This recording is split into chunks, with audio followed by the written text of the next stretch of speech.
வேங்கை வலையொலி உறவுகளுக்கு வணக்கம். தமிழ்நாடு நாளை ஒட்டி இந்த எல்லை போராட்ட வரலாறை பத்தி கொஞ்சம் விரிவா பேசணும்னு நினைச்சேன்.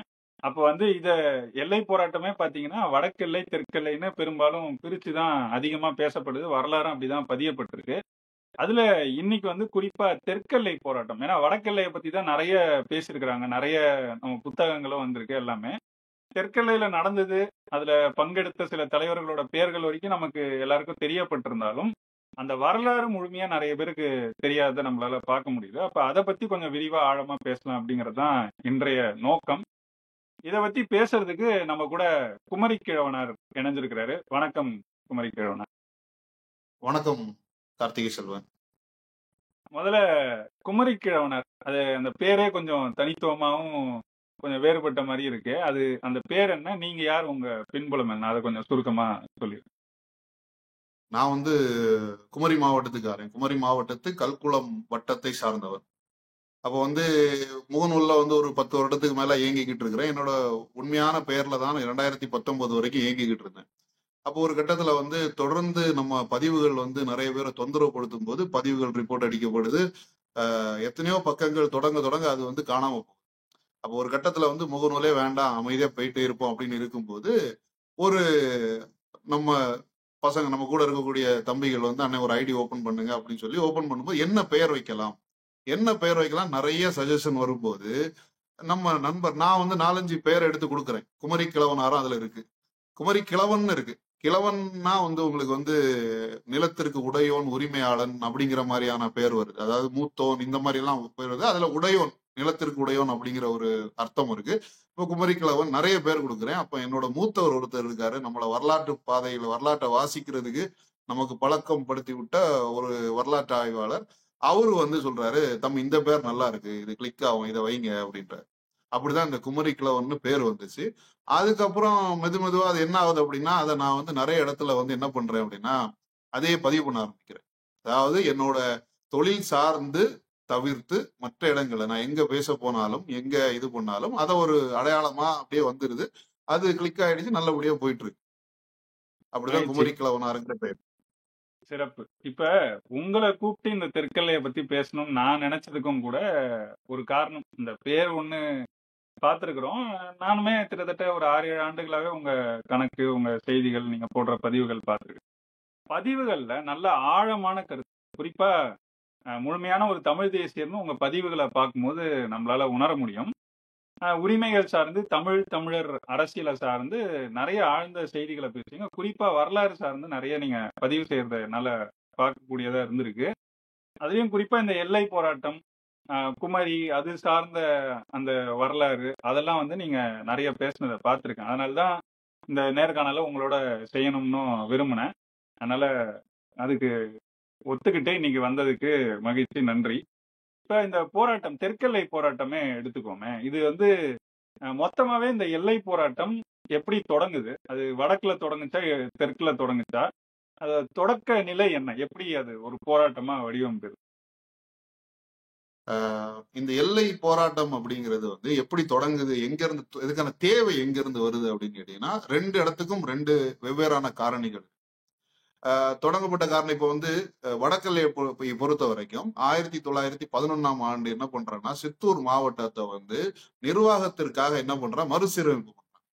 அதாவது வெள்ளைக்காரன் நிர்வாகத்திற்காக மறுசீரமைப்பு பண்ணும்போது அது என்ன ஆயிருது அப்படின்னா, தமிழர்களை விட ஆந்திரர்கள் தெலுங்கர்கள் கூடுதலா வரக்கூடிய மாதிரியான ஒரு சூழல் ஏற்படுது. அப்ப அங்க மொழி மறுக்கப்படுது, தமிழர்கள் மொழி மறுக்கப்படுது.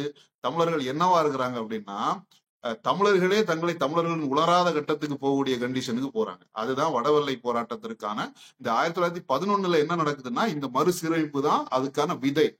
அதுக்கான விதை அங்கதான் வருது. ஆனா அதுக்கப்புறம் அது ஒரு நல்ல நிலைமைக்கு, அதாவது ஒரு போராட்ட களம் உச்ச நிலைமைக்கு போறதுக்கு உங்களுக்கு 1950 ஆயிடுது. கிட்டத்தட்ட அதுல இருந்து ஒரு 30-40 வருடங்கள் ஆயிடுது. இது வடவெல்லையோட போராட்டத்திற்கான விதையை மட்டும் தான் நான் சொல்லியிருக்கேன். ஏன்னா நம்ம கான்செப்ட், நம்ம பேச போறது தென்னெல்லையை பற்றிங்கிறதுனால அதை அதுல சொல்றேன். அதுக்கப்புறம் இங்க தென்னெல்லை எடுத்துக்கிட்டீங்கன்னா, தென்னெல்லை கிட்டத்தட்ட அது நீங்க நல்லா புரிஞ்சுக்கணும், வடவெல்லைங்கிறது எங்க இருக்கு, மெட்ராஸ் பிரசிடென்சிக்குள்ள நடக்கக்கூடிய ஒரு மறுசீரமைப்புல நடந்த ஒரு பிரச்சனை. ஆனா தென்னெல்லை எப்படி கிடையாது, அது ஒரு தனி நாடுன்னு வச்சுக்கலாம். திருவாங்கூர் சமஸ்தானங்கிறது ஒரு தனி சமஸ்தானம். அந்த தனி சமஸ்தானத்துல வந்து பாத்தீங்கன்னா அது எப்படி இருக்கும்னா, அது எப்படி இயங்கக்கூடிய ஒரு சமஸ்தானமா இருக்கும்னா, பிரிட்டிஷ்காரனோட நாட்டுக்குள்ள ஒரு நாடு, பிரின்ஸ்லி ஸ்டேட்னு சொல்லுவோம் சமஸ்தானம். அப்படிங்கும்போது அவன் என்ன பண்ணிருப்பான்னா, ஒரே ஒரு ஆள் அங்க வச்சிருப்பான், ஒரு சூப்பர்வைசர் மாதிரி ஒரு ஆள் அங்க வச்சிருப்பான். மத்த மாதிரி ஒரு அரசருக்கு கீழே அது வந்து ஒரு திவான்ஷிப், நம்ம பிரைம் மினிஸ்டர் மாதிரி இந்த திவான் ஒருத்தர் இருப்பாரு, அங்க ஒரு ராஜா இருப்பாங்க. இவங்க தான் வந்து என்ன பண்ணுவாங்கன்னா, பிரைம் மினிஸ்டர் சொல்றத பிரசிடென்ட்னு சொல்லலாம், ஜனாதிபதி மாதிரி திவான் ஒருத்தர் இருப்பாரு, அவர் தான் எல்லாத்தையும் கண்ட்ரோல் பண்ணுவாரு, அரசருக்கு ரிப்போர்ட் பண்ணுவாரு. இப்படி வந்து போயிட்டு இருக்கும். சோ நம்ம எங்க போராடுறோம் அப்படின்னா, திருவாங்கூருங்கிற ஒரு சமஸ்தானத்துக்குடைய தென்னல்ல, இங்க வந்து பிரசிடென்சிக்குள்ள இருக்கக்கூடிய ரெண்டு மொழி பேசுறவங்களுக்குள்ள, அங்க வந்து 2 மொழி தான், ஆனா அதோட அரசமைப்பு அதெல்லாமே வந்து வேற மாதிரி இருக்கு. அப்போ அங்கதான் வந்து இந்த தென்னெல்லை போராட்டம் தொடங்குது. அப்ப தென்னெல்லை போராட்டத்திற்கான தேவை என்னன்னா மொழிதான். எல்லா போராட்டம், இந்த எல்லை போராட்டத்திற்கு தொடக்கமே வந்து மொழிதான் காரணமா இருக்கு. ஏதோ மொழிதான் என்ன பண்ணுது அப்படின்னா, உங்களுக்கு வந்து இனத்தை நிர்ணயம் பண்ணி, அங்க வந்து எல்கைகளை நிர்ணயம் பண்ணி நிறைய பிரச்சனைகளை உண்டு பண்றது இந்த மொழியோட ஒரு பிரச்சனை தான் வந்து தொடங்குது. அப்ப என்ன நடக்குது அப்படின்னா, ஒரு 19ஆம் நூற்றாண்டுன்னு எடுத்துக்கிட்டீங்கன்னு வச்சுக்கோங்களேன், நீங்க வந்து திருவாங்கூர் சமஸ்தானத்தை போய் படிச்சீங்கன்னா முழுவதுமே போராட்டமா தான் இருக்கும். அதாவது ஒரு சமுதாயத்தை சேர்ந்த மக்கள் என்ன பண்ணுவாங்கன்னா, அவங்க உரிமைகளுக்காக போராடிக்கிட்டே இருப்பாங்க. அப்படி அது வந்து நிறைய கலகங்கள் நடந்து போராட்டம் நடந்து ஒரு 1860, 70களுக்கு அப்புறம் எல்லாருக்கும் என்ன நடக்குது அப்படின்னா, இந்த வெள்ளைக்காரன் உள்ள வர்றான். உள்ள வந்து நிறைய பேர் கல்வி கத்துக்கிறாங்க. அவன் கல்வி கத்துக்கிறத பார்த்து சமஸ்தானமே கல்விகளை வந்து கல்வி கத்துக் கொடுக்கறதுக்கு அளவு மாறுது. அப்படி மாறும்போது உங்களுக்கு வந்து என்ன நடக்கும், அடுத்து கல்வி வந்தாச்சு, வேலை வாய்ப்பு, சம உரிமை, இப்படி ஒன்னொன்னா வந்து நம்ம வந்து அந்த அடுத்தடுத்த படிநிலையை நோக்கி நகரும் போது அங்க என்ன நடக்குது அப்படின்னா, மலையாள மொழியோட ஆதிக்கம் தொடங்குது. மலையாளிகள் என்ன பண்றாங்க, அவங்களுக்கு தனித்தனியான அது வந்து ஏன்னா திருவாங்கூர் சமஸ்தானத்துல முதன்மை மொழியாட்டு மலையாளமும், மலையாளம் தான் முதன்மை மொழியாட்டு இருக்கு. மொழியா இருக்கும்போது அங்க வந்து என்ன நடக்குதுன்னா, மொழி ஆதிக்கங்கள் நடக்குது. மலையாள மொழி பேசக்கூடிய மக்கள் என்ன பண்றாங்க அப்படின்னா, தொடர்ந்து வந்து எல்லா பகுதிகளிலையும் ஆதிக்கவாதிகளாட்டு, அதாவது அவங்க எல்லா அரசு அதிகாரக்குள்ள போறாங்க. இது இப்படி போயிட்டு இருக்கும்போது தமிழர்கள் இருந்த பகுதிகளை என்ன நடக்குது அப்படின்னா, தமிழ் மெதுவா காணாம போகுது. அப்ப அங்க உள்ள அரசமைப்பு எப்படி இருக்கு அப்படின்னா, அரசர் இருக்காரு, அவருக்கு இதுக்குள்ளேயே 2 அசம்பிளி வைக்கிறாங்க. அந்த அசம்பிளி எப்படி இருக்கும்னா, மேல் சபை கீழ் சபை மாதிரி 2 அசம்பிளி இருக்கும். அது தேர்தல் வந்து போட்டு யாரும் தேர்ந்தெடுக்க மாட்டாங்க. அந்த பிரதிநிதித்துவம் கொடுப்பாங்க இல்லையா. இப்ப வந்து உதாரணத்துக்கு வந்து வெள்ளாளர்கள் இருக்கிறாங்க, நாடார்கள் இருக்கிறாங்க, ஈழவர்கள், நாயர்கள், நாடார் கிறிஸ்தவர்கள், கத்தோலிக்கர்கள், அதுக்கப்புறம் வந்து இப்படி ஒவ்வொரு சமுதாயத்துல உள்ளவங்க, அந்த லாட்டின் அந்த இது லுத்தரன் சபையில இருக்கக்கூடியவங்க, சாம்பவர்கள், இப்படி எல்லா சமுதாயத்துல உள்ளவங்களுக்கும் 2 எம்எல்ஏ, ஒரு எம்எல்ஏ வந்து என்ன பண்ணுவாங்க அப்படின்னா கொடுத்து, அதுலயும் வந்து எப்படி கொடுத்திருப்பாங்க அப்படின்னா, முதல்ல நம்ம சென்னை பிரசிடென்சில இப்படி இருந்திருக்கு. எப்படி இருப்பாங்க அப்படின்னா, இந்த பணம் படைத்தவர்கள் உள்ள போவாங்க, மக்கள்கிட்ட செல்வாக்கு உள்ளவங்க, வரி கட்டுறவங்க, இவங்க உள்ள போய் சபையில இருப்பாங்க. அப்படி ஒரு மேல் சபை வந்து 1880களுக்கு அப்புறம் அது கொஞ்சம் விரிவடைந்து 120 எம்எல்ஏ சீட்டோட ஒரு மேல் சபை இருக்குது. அரசர் தான் எல்லா முடிவும் இருப்பாரு. ஆனா ஒரு 120 எம்எல்ஏ சீட்டு வந்து இருக்கும். எல்லாரோட பிரதிநிதிகளும் அங்க போவாங்க, பேசிக்கிடுவாங்க அப்படின்னு. அப்போ என்ன நடக்குது அப்படின்னா, தமிழர்கள் பகுதிகளில் தமிழ் வந்து என்ன பண்ணுது, மெதுமெதுவா பள்ளிகள்ல வந்து தமிழ் வந்து இல்லாம ஆகுது. தனியார் பள்ளிகள்ல தமிழ் இருக்கும். அதாவது அந்த டைம்ல வந்து உங்களுக்கு வந்து இந்த வெள்ளைக்காரர்கள் வச்சிருந்த பள்ளிகள், அதாவது மிஷினரிகளோட பள்ளிகள் இருக்கு. மிஷினரிகளோட பள்ளிகள்ல தமிழ் இருக்கும். தமிழ் பள்ளிகள் வந்து தனியார் நடத்தக்கூடிய பள்ளிகள்ல தமிழ் இருக்கு. ஆனா அரசாங்க பள்ளிகளுக்கு, இந்த எளிய வீட்டுல உள்ளவங்க போகக்கூடிய பள்ளிகளுக்கு தமிழ் இருக்காது. அப்ப தமிழ் இல்லாத போது இந்த மேல் சபைக்குள்ள நம்ம தமிழர்களும் அங்க இதா இருப்பாங்க இல்லையா. திருவாங்கூர் சமஸ்தானத்துல தமிழ் பேச மக்களும் அங்க வந்து எம்எல்ஏ மாதிரி இருப்பாங்க. அப்படி போகக்கூடியதுல பிரான்சிஸ் தொடுதோம்னு ஒருத்தர் இருக்கு. அவர் வந்து இன்றைக்கு வந்து அகஸ்தீஸ்வரம் தாலுகா, இன்னைக்கு இருக்கக்கூடிய அகஸ்தீஸ்வரம் தாலுகால உள்ள ஒரு ஆளு. அவரு வந்து கத்தோலிக்க சபையோட பிரதிநிதித்துவமாட்டு அவர் வந்து எங்க இருக்கிறாரு அப்படின்னா, அங்க உள்ள இருக்கிறாரு. அவரு முதல்ல வந்து கேள்வி கேட்கிறார்.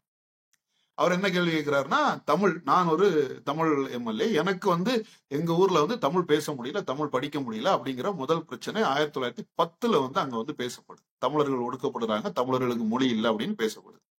அதுல இருந்து அடுத்து வந்து ஒரு அடுத்தடுத்த எம்எல்ஏக்கள், ஒருத்தர் வேளாளர்கள்ல இருந்து ஒருத்தர் 1915 அந்த வாக்குல அவர் பேசுறாரு. தொடர்ந்து அடுத்த 10 வருடங்களும் சர்ச்சை பொருளாட்டே இது வந்துகிட்டே இருக்கு. அப்போ 20 சில்லற, அதாவது அடுத்த 10 ஆண்டுகள்ல அவங்க திவான்ஷிப் என்ன சொல்றாங்கன்னா, நாஞ்சில் நாட்டு மக்களுக்காக 2 மொழியெல்லாம் இங்க வைக்க முடியாது, 2 மொழி இங்க வைக்க முடியாது, பெரும்பான்மை ஆள்களுக்கு மலையாளம் தெரியும், அப்படியே மலையாளம் பேச கத்துக்கோங்க அப்படிங்கிற மாதிரியான ஒரு பதில் வருது. அப்படி பதில் வரும்போதுதான் தமிழர்கள் என்ன பண்றாங்க அப்படின்னா, ஓஹோ நமக்கு மெதுவாக மொழி வந்து என்ன ஆகுது, நம்ம மொழியை விட்டு அந்நியப்படுறோம். இதுக்கு மேல இது மொழி முதல் காரணம். அடுத்ததா என்ன பண்ணுவோம்னா, அரசு அதிகாரங்கள்ல இருக்கக்கூடிய மக்கள் வந்து மலையாளம் பேசுபவர்களா இருப்பாங்க. அப்ப மலையாளம் பேசுகளா இருக்கிறவங்க என்ன பண்ணுவாங்க அப்படின்னா, இந்த நம்ம இந்த இந்த பகுதிகள் தமிழர்கள் இருக்கக்கூடிய பகுதிகள்ல அதிகாரத்துல இருப்பாங்க. காவல்துறை இந்த மாதிரி துறைகள்லாம் இருக்கும்போது நமக்கு நீதி நியாயம் கிடைக்காது. என்ன பண்ணுவோம் அப்படின்னா, நிலத்துக்கு வர வேண்டிய நீர்வரத்து, இப்ப வேளாளர்கள் அந்த டைம்ல என்ன பண்ணுவாங்க அப்படின்னா, உழைக்கும் குடிகளாக ஒரு குரூப் இருக்கிறாங்க, நிலக்கிழார்கள் இருப்பாங்க. நிலக்கிழார்கள் இருப்பாங்க, மீன்பிடி எல்லா இதுலயும் இருப்பாங்க. இந்த நிலக்கிழார்கள் நிலம் வச்சிருக்கவனுக்கு என்ன தெரியுமா, தண்ணி வராது. பக்கத்து வயல்ல வந்து மலையாள மொழி பேசுறவனுக்கு தண்ணி கரெக்டா வரும். இங்க வந்து தண்ணி சரியா வராது. இந்த நீர் பிரச்சனை அன்னைக்கு தொடங்கின பிரச்சனை இன்னைக்கு வரைக்கும் இருக்கு. இடதுகரை சாராலும் ஒரு பிரச்சனை இன்னைக்கு வரைக்கும் இருக்கு. அப்ப நீர் பிரச்சனை வராது. நீர் வராது, மொழி பிரச்சனை ஆகுது, எனக்கு படிக்க முடியாது. இனி இதுக்கப்புறம் போக்குவரத்து. போக்குவரத்து எப்படின்னா, ரயில் போக்குவரத்து எங்க வரைக்கும் இருக்கு அப்படின்னா திருவனந்தபுரம் வரைக்கும் இருக்கும். திருவனந்தபுரத்துல இருந்து நாகர்கோவிலுக்கு ரயில் போக்குவரத்து கிடையாது. நாகர்கோவில இருந்து சென்னைக்கு ரயில் போக்குவரத்து கிடையாது. அப்ப இவன் எங்க போவானா, இவனுக்கு ரயில் போக்குவரத்து துண்டிக்கப்படுது, மொழி கிடையாது. இப்படி ஒன்னொன்னா பிரச்சனை வரும்போதுதான் உரிமைகள் கேட்க வேண்டிய அவசியம் வருது. அப்ப மொழி முதல்ல வந்து என்னோட மொழியை பாதுகாக்கணும் அப்படிங்கும்போது தமிழ் சங்கங்கள் தொடங்குறாங்க. 25ல 27ல இந்த மாதிரி காலகட்டத்துல சின்ன சின்னதா இலக்கிய கூட்டங்கள் நடத்துறது. இப்ப நம்ம ஊர்ல இப்ப நாங்க வெளிநாட்டுல தமிழ் சங்கங்கள்லாம் இருக்கு இல்லையா, அதே மாதிரி சின்ன சின்ன தமிழ் சங்கங்கள் அங்க இங்கன்னு சொல்லி நடத்துறாங்க. நடத்தி அப்ப அங்க வந்து மொழிதான் முக்கிய விஷயமா பேசப்படுது. அதே நேரம் விவசாய உரிமைகள் இதெல்லாம் பேசப்படுது. இந்த பிரதிநிதித்துவத்துல இருக்கக்கூடிய சட்டசபைக்குள்ள இது அடிக்கடி சர்ச்சையாகி இது வந்து போயிட்டு இருக்கு. இதுதான் வந்து அந்த தொடக்கங்கிறது இந்த இடத்துல தொடங்கி போயிட்டு இருக்கு. 26ல என்ன ஆகுது அப்படின்னா, 26ல தான் உங்களுக்கு வந்து என்ன நடக்குது அப்படின்னா, இந்த திவான் அந்த சர்ச்சை நடக்கும்போது 1926ல 10ல சர்ச்சைகள் தொடங்கி பேச தொடங்குறோம். 26ல சொல்லிடுறாங்க ஒரு மொழிதான், இங்க வந்து மலையாளம் மட்டும்தான் பேச முடியும். நீங்க வந்து அதுகளை வந்து கத்துக்க முயற்சி பண்ணுங்க. பெரும்பான்மையான ஆட்களுக்கு மலையாளம் தெரியும். அதுல என்ன எப்படி இருக்குன்னா, கூறுகள் 2 விதமா இருக்கும். அந்த அகஸ்தீஸ்வரம் தாலுகா, அந்த நாஞ்சில் நாட்டு பகுதி, இந்த நாஞ்சில் நாட்டு பகுதி சென்னைக்கு பக்கத்துல, அதாவது மெட்ராஸ் பிரசிடென்சிக்கு அடுத்து இருக்கக்கூடியது. இந்த பக்கம் இருக்கிறவங்க வந்து அனந்தபுரத்துக்கு பக்கத்துல, திருவனந்தபுரத்துக்கு பக்கத்துல இருக்கிறவங்க, கல்குளம், விளவங்கோடு தாலுகா, நெய்யாற்றின் கரை, இந்த மாதிரி தாலுகாக்கள்ல உள்ளவங்க என்ன பண்ணுவாங்க அப்படின்னா, அவங்களுக்கு கொஞ்சம் மலையாளம் இதா இருக்கும். இவங்களுக்கு வந்து அதிக தமிழ் கூறுகளோட இருப்பாங்க. அதுல குறிப்பா இந்த நாஞ்சில் நாட்டு வேளாளர்கள், இந்த பக்கம் இருந்த மற்ற சமுதாயத்தினர், இவங்க எல்லாம் வந்து தமிழ் கூறுகளோட அதிகமா இருப்பாங்க. அப்போ வந்து இவங்க என்ன பண்ணிடுறாங்க அப்படின்னா, இந்த 26ல வந்து சொல்லக்கூடிய திவான் என்ன சொல்றாருன்னா, நாஞ்சில் நாட்டு மக்களுக்கு மட்டும், ஆனா உண்மையாவே அங்க வந்து உங்களுக்கு வந்து தமிழர்கள் எங்கால வர இருக்கிறாங்கன்னா, நெய்யாற்றின் கரையில தமிழர்கள் இருக்கிறாங்க, கல்குளத்துல தமிழர்கள் இருக்கிறாங்க, அதுக்கப்புறம் விளவங்கோட்டுல தமிழர்கள் இருக்கிறாங்க. ஆனா இவங்க என்ன பண்றாங்கன்னா, அதை வந்து அகஸ்தீஸ்வரத்துல மட்டும்தான் நாஞ்சில் நாட்டு தமிழர்களுக்கு மட்டும் நம்ம ஒரு மொழி பேச முடியாது அப்படின்னு சொல்லும்போது அது வந்து பெரிய பேசும் பொருள் ஆகுது. கிட்டத்தட்ட மொழி மறுக்கப்படுது. இதே விஷயம் தான் எங்க நடந்திருக்குன்னா, வடக்கெல்லையிலையும் உங்களுக்கு மொழி மறுக்கப்பட்டிருக்கும். அது பிற்காலத்துல. இது வந்து அதுக்கு முன்னாடி 26ல நடக்குது. பின்னாடி இது வந்து இயக்கங்கள் காணணும், நம்ம வந்து தமிழ் சங்கங்கள் காணணும், இயக்கங்கள் காணணும், இப்படி ஒன்னொன்னா விவசாயிகள் சங்கம் இப்படி ஒன்னொன்னா வரும்போது பெரிய திருப்பத்தை இதுல ஏற்படுத்துறது வந்து 1937ல வந்து திருவாங்கூர் சமஸ்தானம் வந்து ஒரு பல்கலைக்கழகத்தை கொண்டு வரும். இந்த பல்கலைக்கழகத்துக்குள்ள தமிழ் கிடையாது. நம்ம கிட்டத்தட்ட இவரு பதிவு பண்றாரு, பிற்காலத்துல நேசமணி பதிவு பண்றாரு, 15 லட்சம் தமிழர்கள் இருக்கக்கூடிய பகுதின்னு சொல்றாரு. அப்படி இருக்கக்கூடிய பகுதியில வந்து தமிழ் வந்து பல்கலைக்கழகத்துல கிடையாது. அப்போ தமிழ் கிடையாத உடனே ஒரு பிரச்சனை ஆகுது. நான் மலையாளம் தான் கத்துக்கணும். இதுல பெரிய பிரச்சனை என்னன்னா, அப்ப நான் தமிழ் கத்துக்கணும், என்னோட தாய்மொழி தமிழ் உடனே நான் என்ன பண்ணுவேன், நேரா வந்து பக்கத்துல வந்து திருச்சியில தனியார் கல்லூரிகள் இருக்கு. அப்ப வந்து வளனார் கல்லூரி இதெல்லாம் வந்து திருச்சியில இருக்கு, மதுரையில இருக்கு. இப்ப நான் இங்க போய் படிக்க போவேன். இங்க போய் படிச்சுக்கிட்டு நான் என்ன பண்ணுவேன்னா, திருப்பி இங்க வேலைக்கு வருவேன் இல்லையா. திருவாங்கூர் என் ஊருக்கு நான் வேலைக்கு வந்தா திருவாங்கூருக்குள்ள உங்களுக்கு வேலை கிடைக்காது, அரசு வேலைகள் கிடையாது. நீ அரசு வேலை படிச்சுன்னா திருவாங்கூர்ல படிச்சிருக்கணும். திருவாங்கூர் பல்கலைக்கழகத்துல நீ டிகிரி படிச்சிருக்கணும். உன் டிகிரி வெளியே இருந்து எடுத்துட்டு வந்தீங்கன்னா உனக்கு அதுக்கு அக்செப்ட் கிடையாது. அதனாலதான் நீங்க நல்லா கவனிச்சு பாத்தீங்கன்னா தெரியும், திருவாங்கூர் தென்னெல்லை போராட்டத்துக்கு போராடின பெரிய பெரிய தலைவர்கள் அனைவருமே எங்க படிச்சிருப்பாங்க அப்படின்னா திருவாங்கூர் சமஸ்தானத்துக்குள்ளதான் படிச்சிருப்பாங்க. திருவாங்கூர் சமஸ்தானம் 1-2 பேர் வெளியே போய் படிச்சுட்டு வந்திருப்பாங்க. பெரும்பான்மையான ஆட்கள் வந்து சமஸ்தானத்துக்குள்ளதான் படிச்சிருப்பாங்க. அதுல வந்து மொழி ஒரு இல்லாம ஆகுது இந்த பிரச்சனை. அப்போ நீ என்ன சிஸ்டமேட்டிக்கா நீ என்ன பண்றேன்னா, என்ன மொழி படிக்க விட மாட்டேன், நான் வெளியே போய் என்னோட மொழியில படிச்சுட்டு வந்தா எனக்கு வேலை கிடையாது அப்படிங்கிற சூழல் வரும்போது அது இன்னும் வந்து ஒரு நெருப்பை ஏற்படுது, மக்களுக்குள்ள ஒரு பிரச்சனை ஏற்படுது. இது 2வது கட்டம். இதுதான் ம். சொல்ல போனா நம்ம எப்படி சொல்லலாம், ஒரு திருப்பு முனைன்னு சொல்லலாம். மக்கள் வந்து போராட்டம் பண்ணி ஆகணும், மொழியை வந்து முதன்மைப்படுத்தி ஆகணும் அப்படிங்கிற ஒரு கட்டத்துக்கு கொண்டு வந்தது இந்த இடம் தான். இந்த சரியா? காரணங்கள் வந்து இத போராட்டமா மாத்துறதுக்கு உந்தி தள்ளுது. இந்த புற ம். காலனிகள் தான் இது தள்ளுதுன்னு வச்சுக்கோங்க. இப்ப அது இருந்தாலும் அத வந்து போராட்டமா மாத்துறது சில தலைவர்கள். சிலர் அத உணர்ந்த சிலர் வந்து அந்த தலைமை பண்போட அத எடுத்து பெருசா போராடும்போது ஒரு போராட்டமா மாறியிருக்கும்.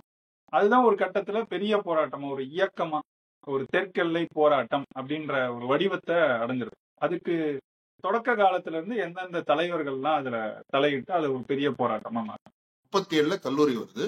38ல தமிழர் பாதுகாப்பு கழகம் அப்படின்னு சொல்லிட்டு ஒரு கழகத்தை உண்டு பண்றாங்க. தமிழர் பாதுகாப்பு கழகம்ங்கிறதுல இதுல வந்து அஹ், எல்லா சமுதாயத்து மக்களை உள்ள கொண்டு வரணும். முதல் கட்டமாக அதுக்குள்ள வந்து வெள்ளாளர்களும், அதுக்கப்புறம் நாஞ்சில் நாட்டு வெள்ளாளர்களும், அதுக்கப்புறம் வந்து பாத்தீங்கன்னா நாடார்கள்ல 1, 2 பேரும் உள்ள வச்சு, அது முக்கியமா அது தமிழர் பாதுகாப்பு சங்கம் அப்படின்னு தொடங்குது.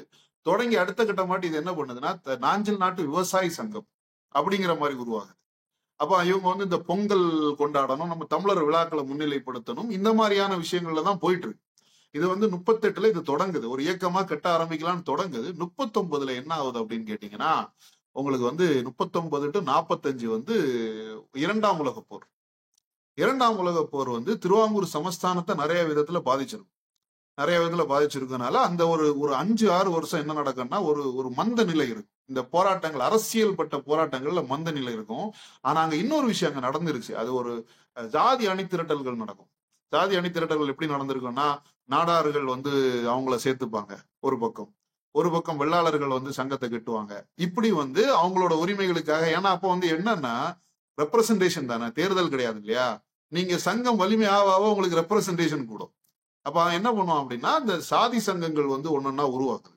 சாதி சங்கங்கள் ம். உருவாகி அவங்க வந்து அதை நோக்கி நகர்ந்துகிட்டு இருக்கிறாங்க. ஏதோ ஒரு நடவடிக்கை இருக்கு, அது ஒரு முழு அரசியல் நடவடிக்கையா இல்லாம ஒரு 5 வருடம் இந்த மாதிரியான ஒரு நடவடிக்கைகளை போயிட்டு இருக்கும்போது, இந்த உலகப்போர் முடியக்கூடிய காலகட்டத்துல நம்மளோட பிரச்சனைகள் கூடிட்டே இருக்கு. நமக்கு நிலம் சார்ந்த பிரச்சனைகள் இதெல்லாம் கூடிட்டே இருக்கும்போது, இதை இப்படி விட்டா சரிப்பட்டு வராது. அப்ப நம்ம வந்து ஒரு ஏக்கம் காண வேண்டும். அப்ப இயக்கத்தை எப்படி காணலாம் அப்படின்னா, யாரை வச்சு இயக்கத்தை காணலாம் அப்படிங்கும்போது, இதுலதான் வந்து உங்களுக்கு வந்து அன்னைக்கு முக்கியமா இதை வந்து முன்னாடி நின்னவங்க பாத்தீங்கன்னா, இந்த காந்திராமன் பிள்ளை இவங்க எல்லாம் வந்து என்ன பண்றாங்க அப்படின்னா, போய் நம்ம கைமணி தேசிய விநாயகம் இவங்க எல்லாம் சேர்ந்து ஒரு இதை பண்றாங்க, ஒரு சர்ச்சையை ஏற்படுத்துறாங்க. அப்ப நம்ம வந்து வெறும் நாஞ்சில் நாட்டை மட்டும் வச்சுட்டு நம்ம வந்து தமிழர்களுக்கான விடுதலையை காண முடியாது. நம்ம வந்து ஒருங்கிணைந்த தமிழர்களுக்கான விடுதலை காணணும் அப்படின்னா நம்ம என்ன பண்ணணும் அப்படின்னா, அடுத்த கட்டமா நாடார்களை வந்து உள்ள கொண்டு வரணும். நாடார்களும் ஒரு பக்கத்துல உரிமைக்காக இது பண்ணிட்டு இருக்கிறாங்க. அவங்கள ஒருங்கிணைச்சா இது வந்து ஒரு பெரிய இயக்கமா மாறுறதுக்கு வாய்ப்பு இருக்கு அப்படின்னு சொல்லிட்டு, அப்போ வந்து ஒரு என்ன பண்றாங்கன்னா, ஒரு நாடார் ஆளை தான் நம்ம தலைவரா போட்டா அது எல்லாத்துக்கிட்டையும் போய் ரீச் ஆகும் அப்படின்ட்டு இவங்க என்ன பண்றாங்க, ஒரு ஒரு ஆள் இடமா போய் கேட்கறாங்க. போய் கேட்கறாங்க, யாரை கொண்டு வரலாம்? அந்த இன்ஃபுளுன்ஷியலா இருப்பாங்க, வக்கீல்களாக கொஞ்சம் ஊருக்கு தெரிஞ்ச முகமா இருக்கிறவங்கள உள்ள கொண்டு வர முயற்சி பண்றாங்க. அதுல வந்து அன்னைக்கு வந்து பிற்காலத்துல தலைவரான 1, 2 பேர்கள் வந்து அன்னைக்கு வர தயாரா இல்ல. அவங்க வந்து ஒரு இதுக்குள்ள ஒரு புது இயக்கத்துக்குள்ள போகணுமா அப்படின்னு இருக்கும்போது, சாம் நத்தானியல்னு சொல்லிட்டு ஒருத்தர் இருந்தார். அவர் வந்து ஒரு வக்கீல். அவரை வந்து என்ன பண்றாங்க அப்படின்னா, சாம் நத்தானியலை உள்ள கொண்டு வர்றாங்க. 1946ல வந்து என்ன நடக்குது, 45ல டிசம்பர் மாதம் என்ன நடக்குது அப்படின்னா, திருவாங்கூர் தமிழ்நாடு காங்கிரஸ் அப்படிங்கிற ஒரு இயக்கத்தை காண்றாங்க. அதுல வந்து சாம் நத்தானியல்ங்கிறவர் வந்து தலைவரா இருக்கிறாரு. இது கூட மற்ற ஆட்கள், அதாவது முக்கியமா இந்த 2 சமுதாயத்தில் உள்ள மக்களும் என்ன செய்யறாங்கன்னா சேர்ந்து ஒரு இயக்கத்தை காண்றாங்க. அதுல வந்து அந்த இயக்கத்துல என்ன இது வைக்கிறாங்க அப்படின்னா, ஒரு இயக்கத்தை கண்டுட்டோம். அப்ப இயக்கத்துக்கான ஒரு குறிக்கோள் இருக்கும் இல்லையா? அவங்களோட குறிக்கோள் என்னவா இருக்குன்னா, இது ஒரு சமஸ்தானம். இந்த சமஸ்தானத்துக்குள்ள ஒரு தமிழர் மாநிலம், தன்னாட்சி பெற்ற ஒரு தமிழர் மாநிலம். திருவாங்கூர் சமஸ்தானம் இருக்கட்டும், அரசு அது பாட்டுக்கு இயங்கட்டும். நம்ம வந்து இதுக்குள்ள என்ன செய்யணும் அப்படின்னா, ஒரு தமிழர் மாநிலம் ஒண்ணு வேணும். தன்னாட்சி பெற்ற தமிழர் மாநிலம். 2 விஷயம் தான். உப்பு வணிகத்துக்கும் ராணுவ செயல்பாடுகளும் தவிர்த்து வேற எல்லாமே தமிழர்கள் கண்ட்ரோல்ல இருக்கிறது மாதிரியான ஒரு சுயாட்சி தமிழ்நாடு மாநிலத்தை வந்து திருவாங்கூர் சமஸ்தானத்துக்குள்ள உருவாக்கணும் ம். அப்படிங்கிறது வந்து வந்து ஆமா. நம்ம ஆட்களோட குறிக்கோள் இதா இருக்கு. அப்படிதான் இந்த இயக்கம் காணப்படுது, தொடங்குது. அப்படிதான் இந்த இயக்கம் தொடங்குது. இப்ப நீங்க சொல்லும்போதே 2 செய்தி என்னால பார்க்க முடிஞ்சது. 1925லயே வந்து இங்க மொழி வழியா காங்கிரஸ் பேர் இயக்கம் அன்னைக்கே இருக்கு இல்லையா? அத வந்து அப்பவே பிரிச்சுடுறாங்க. அத பிரிக்கும்போது இந்த திருவாங்கூர் பகுதி தனியா இருந்துச்சா? இல்ல தமிழ்நாடு காங்கிரஸ்ன்னு அன்னைக்கே ஒண்ணு தொடங்குனாங்களே 25ல, அதுல சேர்ந்து இருந்துச்சா? அது வந்து மெட்ராஸ் நம்ம தமிழ்நாடு காங்கிரஸ்ங்கிறது வந்து எங்க இருக்குது அப்படின்னா இங்க எங்க சென்னை மாகாணத்துல இருக்கு. சென்னை மெட்ராஸ் பிரசிடென்சில. மாகாணத்துக்குள்ள தமிழ்நாடு காங்கிரஸ் ம். இருக்கு. ம். அங்க வந்து யார் இருக்கா அப்படின்னு கேட்டீங்கன்னா சமஸ்தான காங்கிரஸ்னு ஒண்ணு இருக்கு. புரியுதா திருவாங்கூர்ல. உங்களுக்கு? திருவாங்கூர்ல சமஸ்தான காங்கிரஸ்னு ஒண்ணு இருக்கு. இந்த சமஸ்தான காங்கிரஸ் என்ன பண்ணிக்கிட்டு இருந்தாங்கன்னா மன்னராட்சிக்குள்ள ஒரு பொறுப்பாட்சி. மன்னராட்சி இருக்கு. மன்னராட்சிக்குள்ள எனக்கு என்ன வேணும்னா ஜனநாயக முறைப்படி தேர்ந்தெடுக்கப்பட்ட பிரதமர் வேணும் அப்படிங்கிற மாதிரி அவங்க வந்து ஒரு போராட்டத்தை முன்னெடுக்கிறாங்க. அதாவது நான் திவான் இல்லாம நாங்க வந்து எங்களோட ஆட்களை ஓட்டு போட்டு தேர்ந்தெடுக்கணும், நாங்க வந்து அங்க வந்து பொறுப்பாட்சிக்கு வரணும் அப்படிங்கிறத வந்து அவங்க போராடிக்கிட்டு இருக்கிறாங்க. இதுல பிற்காலத்துல தமிழ் இந்த திருவாங்கூர் தமிழ்நாடு காங்கிரஸுக்குள்ள வந்தவங்கல 1-2 ஆட்கள் அன்னைக்கு சமஸ்தான காங்கிரஸ்ல இருந்தாங்க. உதாரணத்துக்கு குஞ்சன் நாடார் வந்து சமஸ்தான காங்கிரஸ்ல மக்கள் இது போராட்டத்திற்காகத்தான் அவர் வந்து அங்க இருக்கிறார். அதாவது மக்களாட்சி போராட்டத்திற்கு, அதாவது மக்களாட்சி போராட்டம், பொறுப்பாட்சிங்கிறது மக்களாட்சி போராட்டம், அதுல வந்து அவர் இருக்கிறாரு. அப்ப இங்க வந்து அவர் நெய்யாற்றங்கரை பகுதியை சேர்ந்தவர்.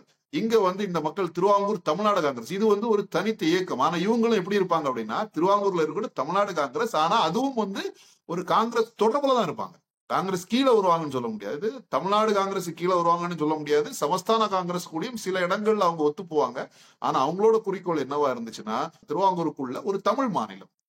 அவங்களோட குறிக்கோள் என்னவா இருந்துச்சு, சமஸ்தான குறிக்கோள் என்னவா இருந்துச்சுன்னா சமஸ்தானத்துல ஒரு பொறுப்பாட்சி. இப்படி இவங்க 2 பேரோட குறிக்கோளும் வேற வேற. சரியா?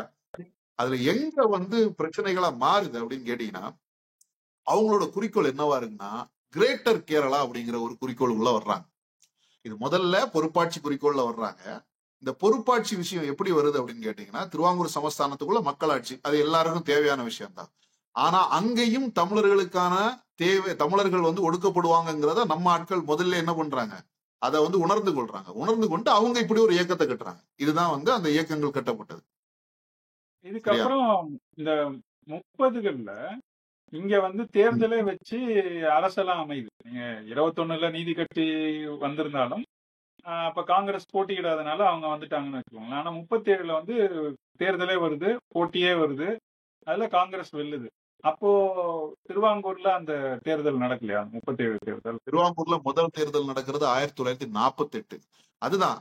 அதாவது திருவாங்கூர் என்ன கேட்கிறான் அப்படின்னா எல்லா ஊர் உலகம் முழுவதும் மக்களாட்சி வந்துகிட்டே இருக்கு. அவன் என்ன கேட்கிறான், எங்க ஊர்லயும் மக்களாட்சி கொடு, என்னைக்கு என்னைய வந்து சேர்த்துக்க அப்படின்னு. அங்க இடதுசாரிகள் இருக்கிறாங்க, அங்க வந்து காங்கிரஸ் இருக்கிறாங்க, எல்லாரோட போராட்டம் இதை நோக்கி நகர்ந்துட்டு இருக்கும்போது சிபி ராமசாமின்னு சொல்லி ஒருத்தர் இருப்பார், சர் சிபி ராமசாமி ஐயர்னு ஒருத்தர் இருப்பார். அவருதான் அங்க உள்ள திவான். அவர் எப்படின்னா இது வந்து மன்னராட்சி, ஏன்னா அல்டிமேட் பவர் வந்து அரசனுக்கும், அதோட தளபதி மாதிரியான எல்லா விஷயத்தையும் முடிவு பண்ற இடத்துல இவர் இருந்துட்டு இருக்காரு. இவர் அந்த இடத்த விட்டு நகர்றதுக்கு அவர் தயாரா இல்ல. அதனால அவர் மக்களாட்சிக்குள்ள போகல. அவர் அப்படியே என்ன பண்றாரு அப்படின்னா அந்த மக்களாட்சி போராட்டங்களை நசுக்கிறார். அப்படி மக்களாட்சி போராட்டங்களை நசுக்கிக்கிட்டே இருக்கும் போதுதான் உங்களுக்கு குஞ்சன் நாடார் எல்லாம் வந்து என்ன ஆகுறாருன்னா மக்களாட்சி போராட்டத்துலதான் கைது செய்யப்படுறாரு. 8 மாதம் 9 மாதம் மக்களாட்சி போராட்டத்துல கைது செய்யப்படுறாரு. இது நடந்துகிட்டே இருக்கு. இப்போ இதுல சர்சிபி என்ன செய்யறாருன்னா ஒரு பக்கம் மக்களாட்சி போராட்டத்தை நசுக்கிறாரு, ஒரு இந்த தமிழர்கள் வந்து தமிழ் மாநில போராட்டம்னு ஒண்ணு சொல்லும் போது, தமிழ் மாநிலம் அமைக்கணும்னு அவங்க வந்து ஒரு கழகத்தை கட்டும் போது அவரு நேரடியா இல்லாட்டினாலும் மறைமுகமா அவருக்கு அதுல வந்து ஒரு சின்ன எப்படின்னா தெரியும் இல்லையா, மக்கள் ஒரு இன்னொரு இயக்கத்தை கொண்டு வந்தா அப்படிங்கிற இதுல அவர் வந்து ஒரு சாதக மாதிரியான ஒரு விஷயத்த பண்றாரு. முழு சாதகம் கிடையாது, அவர் வந்து கமுகமா அந்த இதை கொண்டு போறது மாதிரி இருக்கு. அப்ப இங்க என்ன நடக்குது அப்படின்னா சமஸ்தான காங்கிரஸுக்கும் இந்த திருவாங்கூர் தமிழ்நாடு காங்கிரஸுக்கும் நிறைய இடத்துல கிளாஷ் ஆக ஆரம்பிக்குது. ஒன்னொன்னா கிளாஷ் ஆக ஆரம்பிக்குது. அவங்க என்ன சொல்றாங்க, சமஸ்தான காங்கிரஸ்ங்கிறது மொத்தமா மக்களாட்சிக்கான போராட்டத்தை முன்னெடுக்குது, அதுக்கிடையில இவங்க தமிழர்னு ஒரு ஒரு ஒரு ப்ராக்சி மாதிரி ஒரு விஷயத்த தொடங்குறாங்க அப்படிங்கிற மாதிரி. இவங்களோட இது தெளிவா இருக்கு, யாரு வந்தாலும் தமிழர்களுக்கு பிரச்சனை, அதனால நாங்க முதல்ல மாநிலத்தை வந்து இது பண்ணி கேட்போம்னு சொல்லி இது 1945ல முடிவாகப்படுது.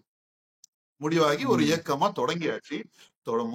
இயக்கத்தோட பிரச்சனை இதுகள் என்னன்னு கேட்டீங்கன்னா இதுதான், மொழி, நில உரிமைகள் வந்து பிரச்சனை ஆகுது, விவசாய இது அரசு அதிகாரம் எல்லாமே தமிழர்கள் ஒடுக்கப்படும் போது அந்த இடத்துலதான் இந்த இயக்கம் வந்து பிறக்குது. அப்போ இத வந்து தொடங்கினது தெற்கெல்லை போராட்டம் வந்து தொடங்கினதே மார்ஷல் நேசமணி மாதிரிதான் சொல்லுவாங்க. இப்ப நீங்க சொன்னதை பார்க்கும்போது கொஞ்சம் வேறுபாடா தெரியுது நமக்கு. அப்ப மார்ஷல் நேசமணி அப்ப எந்த கட்டத்துல வர்றாரு, இது எப்படி விரிவடையுது இந்த போராட்டம், அதை பத்தி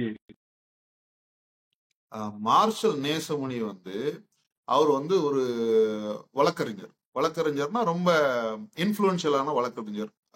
அவர் வந்து என்னவா இருக்கிறாருன்னா நகர்மன்ற தலைவரா இருக்கிறார்.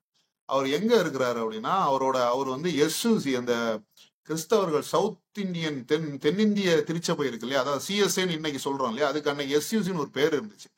அதோட பிரதிநிதியாக அவர் வந்து அதுல நல்ல ஒரு வலிமையான ஒரு ஆளா அவர் வந்து இருக்கிறார். அப்படி இருக்கும்போது அவர் முதல்ல வந்து இப்படி ஒரு இயக்கம் காணும் போது அவரை போய் பாக்குறாங்க, நிறைய பேர் போய் பாக்குறாங்க. அந்த நேரத்துல அவர் வந்து உள்ள வரல. இயக்கம் தொடங்கும் போது அவர் உள்ள வரல. 2 வருடம் கழித்து அவர் உள்ள வர்றார். 45ல இயக்கம் தொடங்குறாங்க. 47 செப்டம்பர் மாசம் தான் அவர் உள்ள வர்றார். 2 வருஷம் தான் உள்ள வர்றார். இதுக்குள்ள என்ன நடக்குது அப்படின்னா, இயக்கத்தை கட்டியாச்சு, இயக்கம் வந்தாச்சு. ஆனா இந்த இயக்கத்தை பிரபலப்படுத்தணும் இல்லையா, பிரபலப்படுத்துறதுக்காக இவங்க என்ன பண்ண, முதல்ல நமக்கு தேவை, நம்ம தமிழர்களுக்கான உரிமை பேசும்போது நம்மளோட பெரும்பான்மை தாய் நிலம் எங்க இருக்குன்னா சென்னை மாகாணத்துக்குள்ள இருக்கு. அங்க உள்ள தலைவர்களை போய் சந்திக்கணும் அப்படின்னு இவங்க கிளம்பி எங்க போறாங்க, அங்க போறாங்க. அதுல ஒரு முக்கியமான காரணம் என்ன, அன்னைக்கு நடிகர்கள் எல்லாம் வந்து நம்ம கன்னியாகுமரி மாவட்டத்துல இருந்த நடிகர்கள், இந்த மாதிரி ஆட்கள் வந்து எங்க இருந்தாங்கன்னா, பத்திரிகையாளர்கள் இவங்க எல்லாம் எங்க இருந்தாங்க அப்படின்னா சென்னையில இருந்தாங்க. அப்ப அங்க போய் போக்குவரத்து போய் நின்று அங்க எல்லாத்திலையும் பேசுறதுக்கு ஒரு வசதியான இது இருந்ததுனால இவங்க போய் பாக்குறாங்க. அந்த டைம்ல தான் மாப்போசி சந்திப்பு நடக்குது. இது 46ல மாப்போசி சந்திப்பு, 45ல இயக்கம் தொடங்குது, 46ல மாப்போசி சந்திப்பு நடக்குது. நடந்து அதே காலகட்டம் தான் கிட்டத்தட்ட அவர் வந்து இந்த தமிழரசு கழகம் அந்த மாதிரியான ஒரு இதுக்குள்ள அவர் வருவாரு. அவர் என்ன பண்றாரு அப்படின்னா, உடனே கிளம்பி வந்து இங்க வர்றாரு. எங்க வர்றாரு, கன்னியாகுமரிக்கு வர்றாரு. அப்ப வந்து இங்க இருக்கக்கூடிய பிரச்சனைகளை தமிழர்களுக்கு தெரியப்படுத்த வேண்டிய தேவை இருக்கு, தாயக தமிழர்களுக்கு தெரியப்படுத்த வேண்டிய தேவை இருக்குன்னு வரும்போது இங்க உள்ள பத்திரிகைகள், குறிப்பா வந்து தந்தி, தினமலர், இதுல தினமலர் பண்ண வேலை வந்து மிகப்பெரிய வேலை. தினமலர் இல்ல, தென்னிந்திய அந்த தென்னெல்லை போராட்டத்துல ஒரு பெரிய தூணா செயல்பட்டது வந்து தினமலர். அதுக்கப்புறம் வந்து பாத்தீங்கன்னா தந்தி வந்து அன்னைக்கு நிறைய கட்டுரைகள் எல்லாம் எழுதிக்கிட்டு இருந்தாங்க. இப்ப இந்த 2 பத்திரிகைகளும் உதவி பண்றாங்க. இதனால என்ன செய்யுது அப்படின்னா, இந்த போராட்டம் வந்து மக்கள் கிட்ட போய் சேருது. மக்கள் கிட்ட போய் ஒரு இடமா போய் மக்கள் கிட்ட போய் சேரும் போது உங்களுக்கு வந்து அப்ப அந்த தேவை உணர உணர ஒரு ஆளா உள்ள வருவாங்க இல்லையா. இதே காலகட்டத்துலதான் குஞ்சன் நாடார் உள்ள வர்றாரு. அவர் என்ன பண்றாரு அப்படின்னா, சமஸ்தான காங்கிரஸோட செயல்பாடுகள் சரியில்லை, அவங்க தமிழர்களுக்கு எதிரான ஒரு நோக்கோட இருக்காங்க அப்படின்னு உடனே, ஏன்னா அதுல தலைவர்கள் அவ்வளவு யாரா இருப்பாங்க அப்படின்னா மலையாளிகளா இருக்கும்போது அவர் வந்து என்ன பண்றாரு, இதுக்குள்ள வர்றாரு, அவர் உள்ள வர்றாரு. 47ல நம்ம நேசமணி என்ன பண்றாரு அப்படின்னா, அவர் வந்து நம்ம வந்து ஒரு ஒரு இயக்கத்தை கட்டணும், அவர் வந்து ஒரு என்ன அரசியல் நடவடிக்கை என்ன பண்ணலாம் அப்படிங்கிறத ஒரு விவாதம் பண்றதுக்காக அவர் வந்து ஒரு கூட்டம் போடுறாரு. அவரோட ஆதரவாளர்கள் வந்து அலன் மெமோரியல் ஹால் அப்படின்னு சொல்லிட்டு, அது வந்து ஒரு திருப்புமுனை கூட்டம், அந்த கூட்டத்தை அவர் போடுறாரு. அவருக்கு பெரிய அளவுல மக்கள் செல்வாக்கு, குறிப்பா வந்து மேற்கு கன்னியாகுமரி, இன்றைய மேற்கு கன்னியாகுமரி மாவட்டம், அதிலும் குறிப்பா விளவங்கோடு கல்குளம் தாலுகா பகுதியில வந்து அவருக்கு வந்து பெரிய அளவு வட்டம், அன்னைக்கு வட்டம் சொல்லுவோம், கல்குளம் விளவங்கோடு வட்டத்துல வந்து அவருக்கு பெரிய அளவுல வந்து என்ன இருக்கு அப்படின்னா ஆதரவாளர்கள் இருக்கிறாங்க. ஏன்னா அவர் வந்து இந்த ஒரு பெரிய ஸ்ட்ரக்சரோட இருக்கக்கூடிய தென்னிந்திய திருச்சபையோட ஒரு உறுப்பினர் என்பதனால, அதுல முக்கிய பொறுப்புகள் இருந்தனாலும், நகர்மன்ற தலைவரா இருந்தாரு, இப்படி நிறைய இதுகள் இருந்ததுனால அவருக்கு வந்து அவ்வளவு மக்கள் செல்வாக்கு இருந்துச்சு. அப்ப தமிழ்நாட்டுக்காக இந்த தமிழர் திருவாங்கூர் தமிழ்நாடு காங்கிரஸ்ல இருந்த தலைவர்களும் மற்ற தலைவர்களும் என்ன பண்றாங்க அப்படின்னா, நம்ம வந்து இந்த வாய்ப்பை விடக்கூடாது, அவரு தனியான ஒரு தனியான இன்னொரு இயக்கத்தை கண்டா அது ஒரு சரியான இதை நோக்கி போகாது அப்படின்னு இவங்க எல்லாரும் வந்து என்ன செய்யறாங்கன்னா அதுல கலந்துகிட்டு அதுல வந்து கருத்துக்களை இது பண்ணி அவரை வந்து திருவாங்கூர் தமிழ்நாடு காங்கிரஸ்க்குள்ள கொண்டு வர்றாங்க. அப்படிதான் அவர் வந்து திருவாங்கூர் தமிழ்நாடு காங்கிரஸ் கொண்டு வர்றாரு. இதுக்கப்புறம் தானலிங்க நாடார் வர்றாரு, எல்லாரும் வர்றாங்க, எல்லா சமுதாயத்துல இருந்தும். நம்ம ஒவ்வொரு காலகட்டத்திலும் வருவாங்க. இப்ப சைமன் வந்து அதுக்கப்புறம் வர்றாரு. அப்துல் ரசாக் வந்து தேர்தல் எல்லாம் முடிஞ்ச பிறகு வர்றாரு, முதல் தேர்தல் எல்லாம் முடிஞ்ச பிறகு வந்து சேர்ந்துக்கிறாரு. இப்படி ஒருத்தரா வந்து சேர்றாங்க. இதுல வந்து இவர் வந்த 47 ஒரு முக்கியமான ஒரு பாயிண்ட் என்னன்னா, அடுத்தது தேர்தல் வருது 48ல. இவருக்கு வந்து இந்த பக்கம் பயங்கர மக்கள் செல்வாக்கு இருக்கு, அதாவது மேற்கு மாவட்டம் முழுவதும் மக்கள் செல்வாக்கு இருக்கு.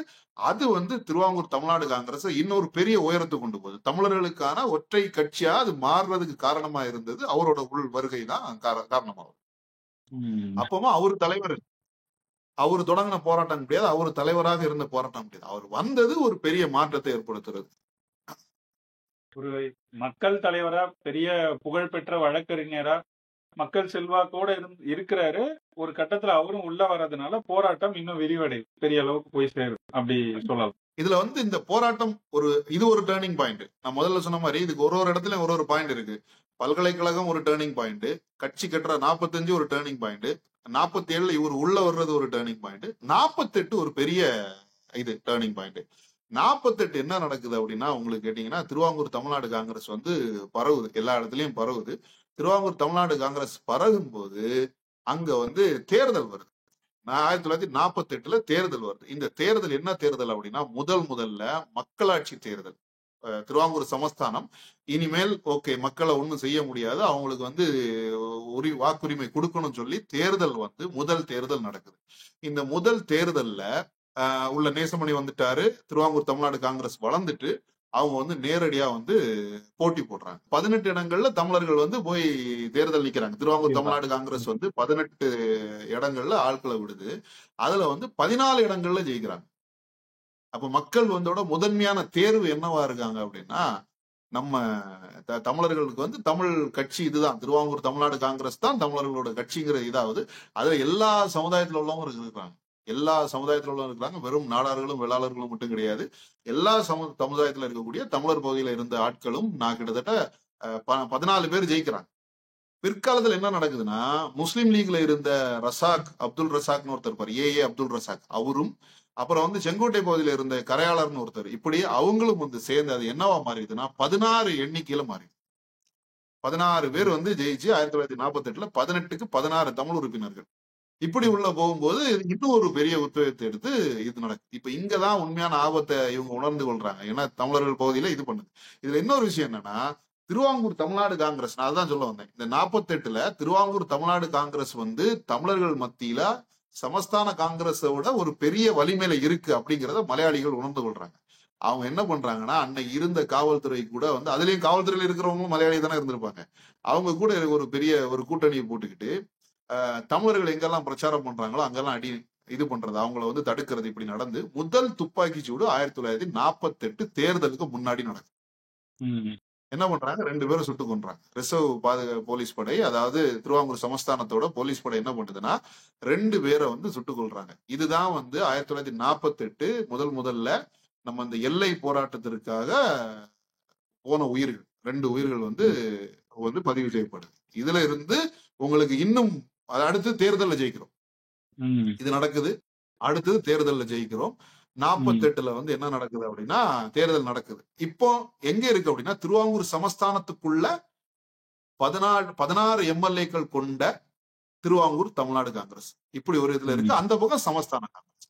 முதல்ல அங்க பிரதமர் ஆகுறது கேட்டீங்கன்னா, பட்டம் தானு பிள்ளைன்னு ஒருத்தர் பிரதமர் ஆகுறாரு. அவர் எப்படிப்பட்டவர்னு பாத்தீங்கன்னா, அவர் கடுமையான தமிழர்களுக்கு எதிரானவர். இந்த சூழல்ல தான் உங்களுக்கு வந்து சுதந்திரம் வந்துருச்சு. சுதந்திரம் வந்த பிறகுதான் இந்த தேர்தல் நடக்குது. ஆனா திருவாங்கூர் சமஸ்தானம் இதுவரை யாரு கூட இல்ல, இந்தியா கூட இல்ல. திருவாங்கூர் சமஸ்தானம் சமஸ்தானமாவே தான் இருக்கு. இப்படி அந்த போராட்டம் வந்து அடுத்த கட்டத்துக்கு போகுது. 48 நம்ம ஒரு வலிமையோட அப்படி உட்கார்ந்து இருக்கிறோம். நீங்க இந்த சமஸ்தான காங்கிரஸ், தமிழ்நாடு காங்கிரஸ், திருவாங்கூர் தமிழ்நாடு காங்கிரஸ் எல்லாம் சொன்னீங்க. இப்ப காங்கிரஸுக்கு இதுல ஒரு பங்கு இருக்கு. அதுல வந்து மொழியா பிரிஞ்சிருந்தாலும் அது கடைசியில பாத்தீங்கன்னா அதோட ஒரு குடை, காங்கிரஸ் குடை கீழே வர இயக்கங்களா இதை நம்ம எடுத்துக்கலாம். இப்ப காங்கிரஸ்ல நேசமணி அவர்களும் காங்கிரஸ். இதுல வந்து திருத்தம் என்னன்னா, இந்த திருவாங்கூர் சமஸ்தான காங்கிரஸ் நேரடியா இந்திய காங்கிரஸ் கிட்ட இருக்கும், இந்திய காங்கிரஸ் கூட இருக்கும் சமஸ்தான காங்கிரஸ். நம்ம காங்கிரஸ் வந்து, அதாவது திருவாங்கூர் தமிழ்நாடு காங்கிரஸ்ங்கிறது ஒரு கட்சி, அது ஒரு தமிழ் தேசிய கட்சி. காங்கிரஸ்னு பேர் கொண்ட தமிழ் தேசியக்கான இது பண்ணப்பட்ட, சொல்ல போனா தமிழ் தேசியத்துக்காக உருவாக்கப்பட்ட முதல் கட்சி அந்த கட்சி தான். அதுக்கப்புறம் அது என்ன பண்ணுது அப்படின்னா, நம்ம தமிழர்கள் எங்க இருக்கிறாங்க அப்படின்னா தமிழ்நாடு காங்கிரஸ்ல இருக்கிறாங்க. அவங்க கிட்ட இணக்கமா இருப்பாங்க. தமிழ்நாடு காங்கிரஸுக்குள்ள தானே நம்ம தமிழரசு கழகம் வச்சுக்கிட்டு நம்ம தலைவர் இருந்தார், மாப்போசி இருந்தாரு, அவங்க கூட இணக்கமா இருப்பாங்க. பட் இதை வந்து நம்ம வந்து இந்திய காங்கிரஸ் கிட்ட, ஆனா எல்லாரும் கூட தொடர்புல இருப்பாங்க.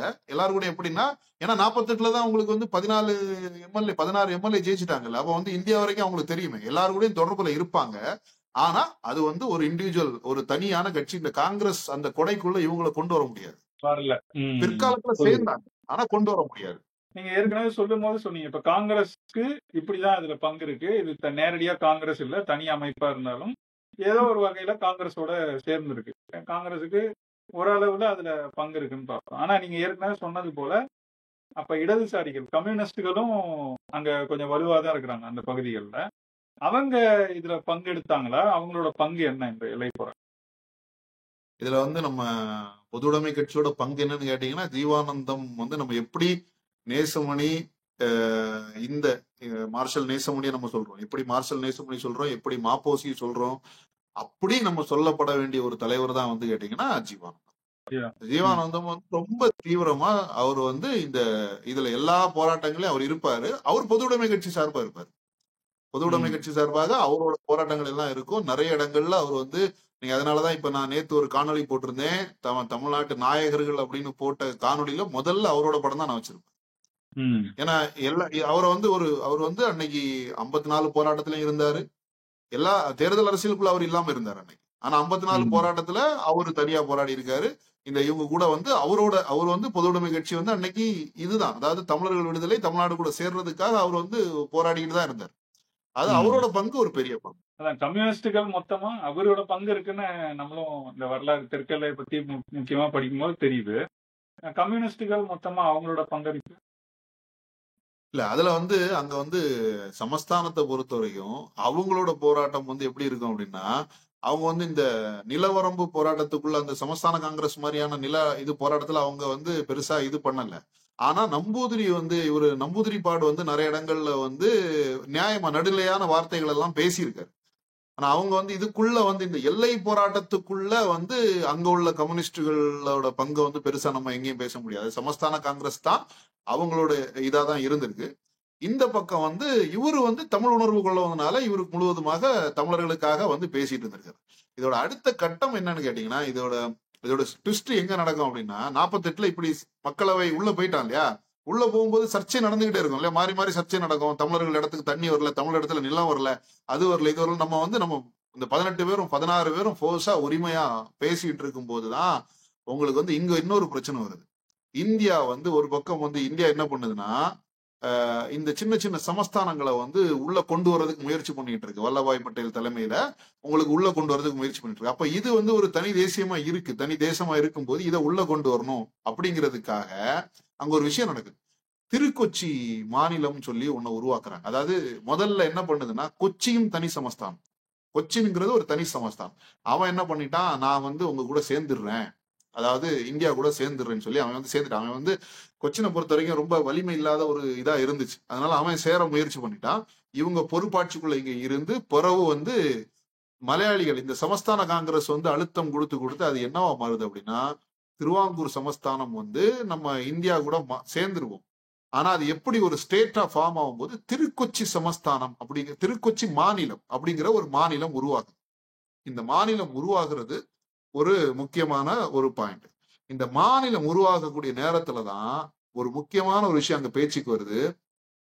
நமக்கு ஒரு மொழி இருக்குல்ல, நம்ம ஒரு விஷயம் சொல்றோம் இல்லையா, வடவேங்கிடம் குமரி வரைக்கும் ஆயிடை தமிழிலம் சொல்லிட்டு நமக்கு ஒரு வார்த்தை இருக்கு, சங்க காலத்துல இருந்தே இருக்கு. அவனுக்கு மொழியே வந்து பின்னாடிதான் வருது. அவன் வந்து கிரேட்டர் கேரளா ஃபார்முலா கொண்டு வர்றான். அவனோட கிரேட்டர் கேரளா ஃபார்முலா என்னன்னா, பரசுராமன் ஒரு புராண கதை இருக்கு. பரசுராமன் என்ன பண்ணுவார் அப்படின்னா, ஒரு கோடரிய விட்டு கோகர்ணத்துல இருந்து எரிவார். அந்த கோகரத்துல எரிகிற பரசுராமன் அந்த கோடரி வந்து எங்க போய் விழும் அப்படின்னு கேட்டீங்கன்னா, கன்னியாகுமரியில போய் விழும். இது வந்து ஒரு புராண கதை. இந்த நிலம் முழுவதும் கேரள நிலம்னு அவன் வந்து இது பண்றான், அவன் கிளைம் பண்றான். கிரேட்டர் கேரளா கிளைம் பண்றான். அவன் என்ன கிளைம் பண்றான் அப்படின்னா, மலபார் பகுதி எங்க இருக்கு, சென்னை மாகாணத்துக்குள்ள இருக்கு. மலபார் பகுதி நம்ம கன்னியாகுமரியோட சேர்ந்த அந்த திருவாங்கூர் சமஸ்தானம், அப்புறம் திருக்கொச்சி மாநிலம், மலபார் பகுதி, துளு தேசத்துக்குள்ள இருக்கக்கூடிய சில பகுதிகள், இன்னைக்கு இருக்கக்கூடிய மங்களூர் உட்பட்ட இந்த மாதிரி அவன் வந்து அந்த கோகர்ண ஃபார்முலாவை தான் அவன் கேட்கறான். அவனுக்கு மலையாள மகாத்மியம்னு ஒரு புத்தகம் இருக்கு, அந்த புத்தகத்துல எழுதி வச்சிருக்கிற கதையை தூக்கிட்டு வர்றான்.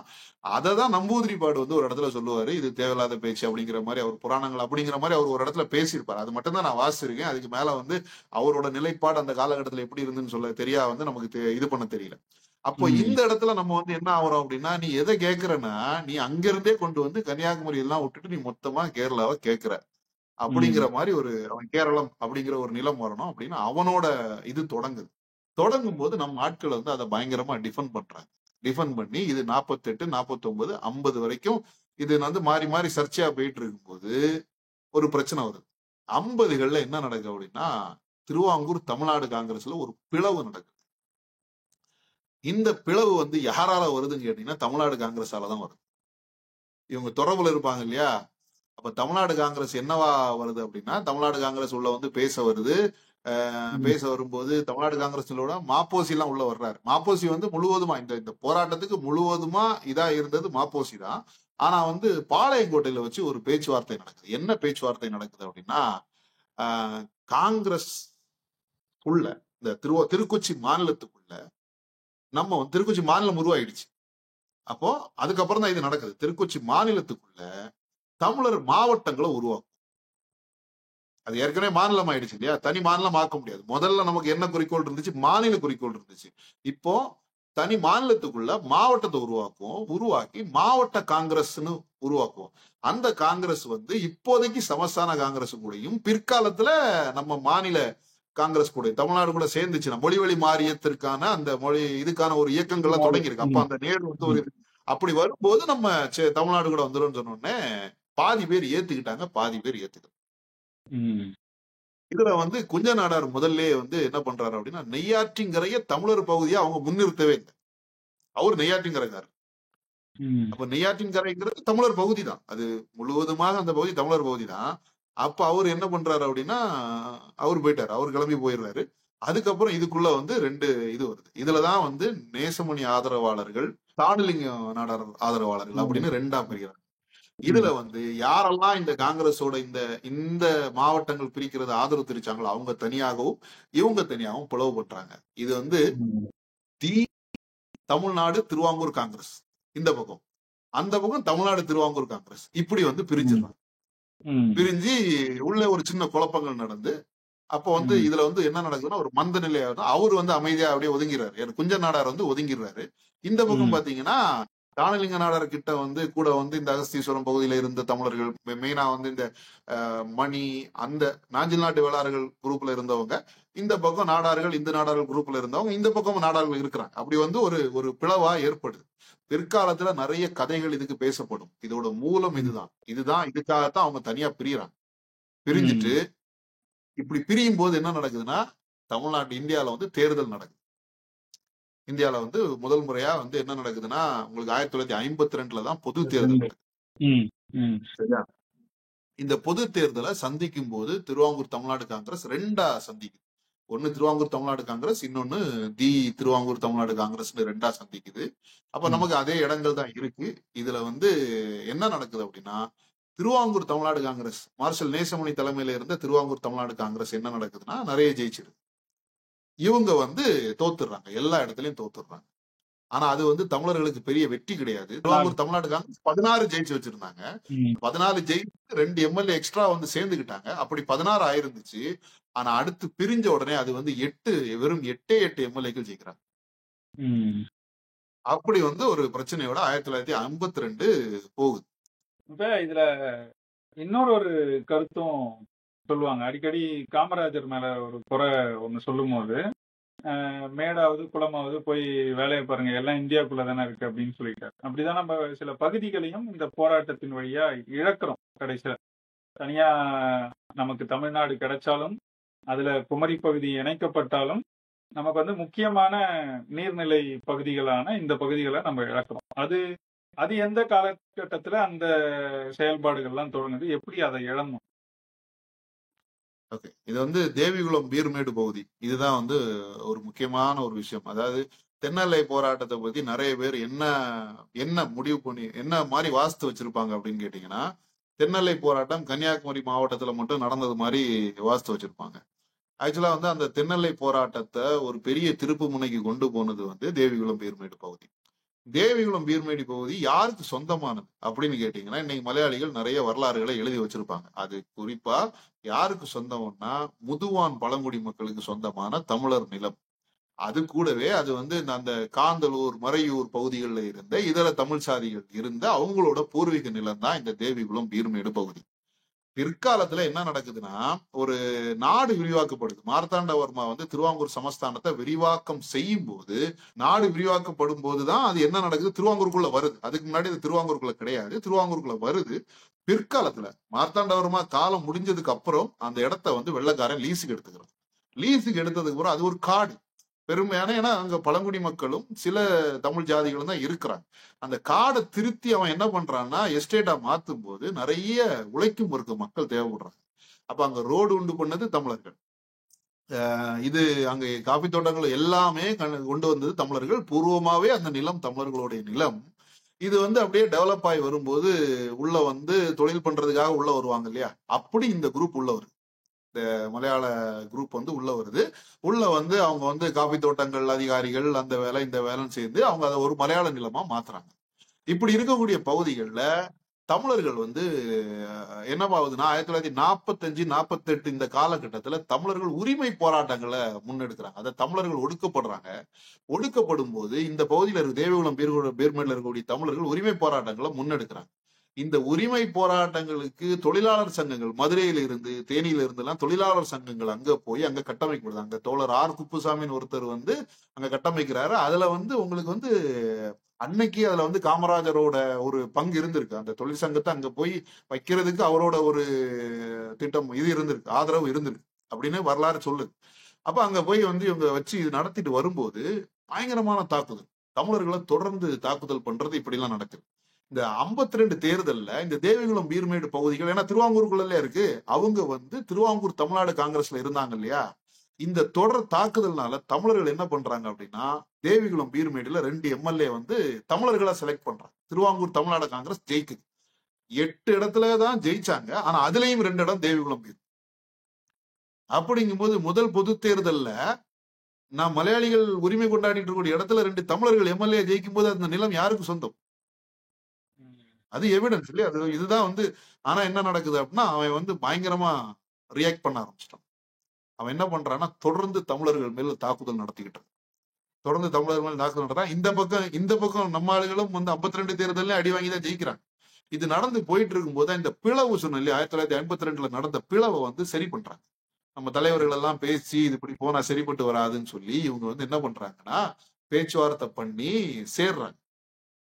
சேரும்போது அங்க இன்னொரு முக்கியமான விஷயம் நடக்குது அப்படின்னா, அந்த தேர்தல்ல பெரும்பான்மை இல்லாம தான் வந்து ஒரு ஆட்சி நடந்துகிட்டு இருந்துச்சு. அங்க வந்து அன்னைக்கு ஆட்சி நடந்துகிட்டு இருந்த கட்சி வந்து பெரும்பான்மை இல்லாம இருந்துச்சு. அத வந்து அந்த ஆட்சி கவிழ்ந்த பிறகு 54ல தேர்தல் வருது.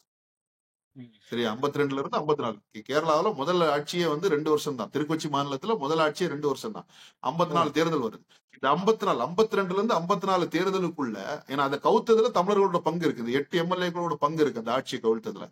இந்த 2 வருடத்திற்குள்ள என்ன நடக்குதுன்னா நம்ம பிரிஞ்சு போன திருவாங்கூர் தமிழ்நாடு காங்கிரஸ் சேர்ந்துட்டாங்க. சேர்ந்து இந்த பக்கம் தேவிகுளம் பீர்மேடுல 2 எம்எல்ஏ ஜெயிச்சதுனால தமிழர்கள் பயங்கரமா கொடுமைப்படுத்தப்படுறாங்க. அதுக்கான நீதி கேட்கிற விஷயங்கள், அதுக்கான போராட்டங்கள் தான் அடுத்த கட்ட போராட்டம். இந்த 54 போராட்டம் 54 கிட்ட வருது.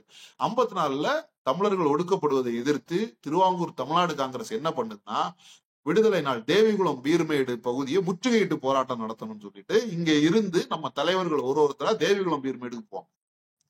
அவன் என்ன பண்றான் அப்படின்னா தேவிகுளம் பீர்மேடு பகுதிய ஆட்கள் உள்ள வர முடியாத மாதிரி தடுக்கிறான். அதாவது திருக்கொச்சி மாநில அரசு உள்ள தேவிகுளம் பீர்மேடுக்குள்ள தமிழர்கள் வர முடியாத மாதிரி தடுக்கிறான். அப்படி தடுக்கும் போது உங்களுக்கு அங்க என்ன நடக்குது அப்படின்னா நம்ம ஆட்கள் வந்து தலைவர்கள் 3 தலைவர்களா போகணும்.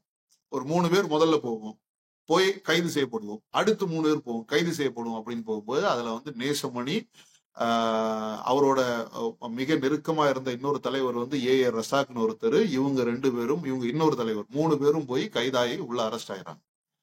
இப்ப அரெஸ்ட் ஆன உடனே என்ன நடக்குது அப்படின்னா பெரிய தலைவர் இல்லையா, அவரை கைது பண்ணி வச்சுட்டாங்க அப்படின்ன உடனே இங்க வந்து கொந்தளிப்பு ஏற்படுது. அப்போ வந்து தமிழர் விடுதலை நாள் அப்படிங்கிறத வந்து நம்ம வந்து ஒரு நிகழ்வா எடுக்கணும். இது வந்து அந்த கைதுக்கு அப்புறம் தேவிகுளம் பீர்மேடு பாத்துக்கோங்க, நான் சொல்லிட்டு வந்த மாதிரி தேவிகுளம் பீர்மேடு பிரச்சனையில இருந்து வந்து இந்த கைது நடந்த உடனே நம்ம வந்து உடனே இதை ஒரு பெரிய போராட்டமா மாத்தணும்னு சொல்லிட்டு இங்க திட்டமிடப்படுது. இங்க நாகர்கோவில் கன்னியாகுமரி பகுதிகளில் திட்டமிடப்படுது. திருவாங்கூர் தமிழ்நாடு காங்கிரஸோட தலைமையிடம் வந்து இங்க தானே செயல்படுது. அப்ப அவங்க வந்து பிரச்சனை பண்றாங்க. பிரச்சனை பண்ணி தமிழர்கள் இருக்கக்கூடிய 9 வட்டம் ஆகும். நம்ம கேட்கறது 9 வட்டம். இதுல கிட்டத்தட்ட 8 வட்டங்கள்ல போராட்டத்தை முன்னெடுக்கிறாங்க. சரியா? 8 வட்டங்கள்ல போராட்டம் முன்னெடுக்கும் போது எல்லாரும் அத வந்து பெரிய பிரச்சனையா மாத்துங்கிறத குஞ்சன் நாடார் வந்து அதோட அந்த அந்த சர்வாதிகாரி அந்த போராட்டத்தை அந்த திருவாங்கூர் அந்த ஆகஸ்ட் 11 நாள் குறிக்கப்படுது. அந்த குறிக்கப்பட்ட நாள்ல போராட்டத்தை முன்னெடுக்கக்கூடிய கட்டளை தளபதியா அதாவது சர்வாதிகாரி அப்படிங்கிற ஒரு கட்டத்துல அவர் இருக்கிறார்.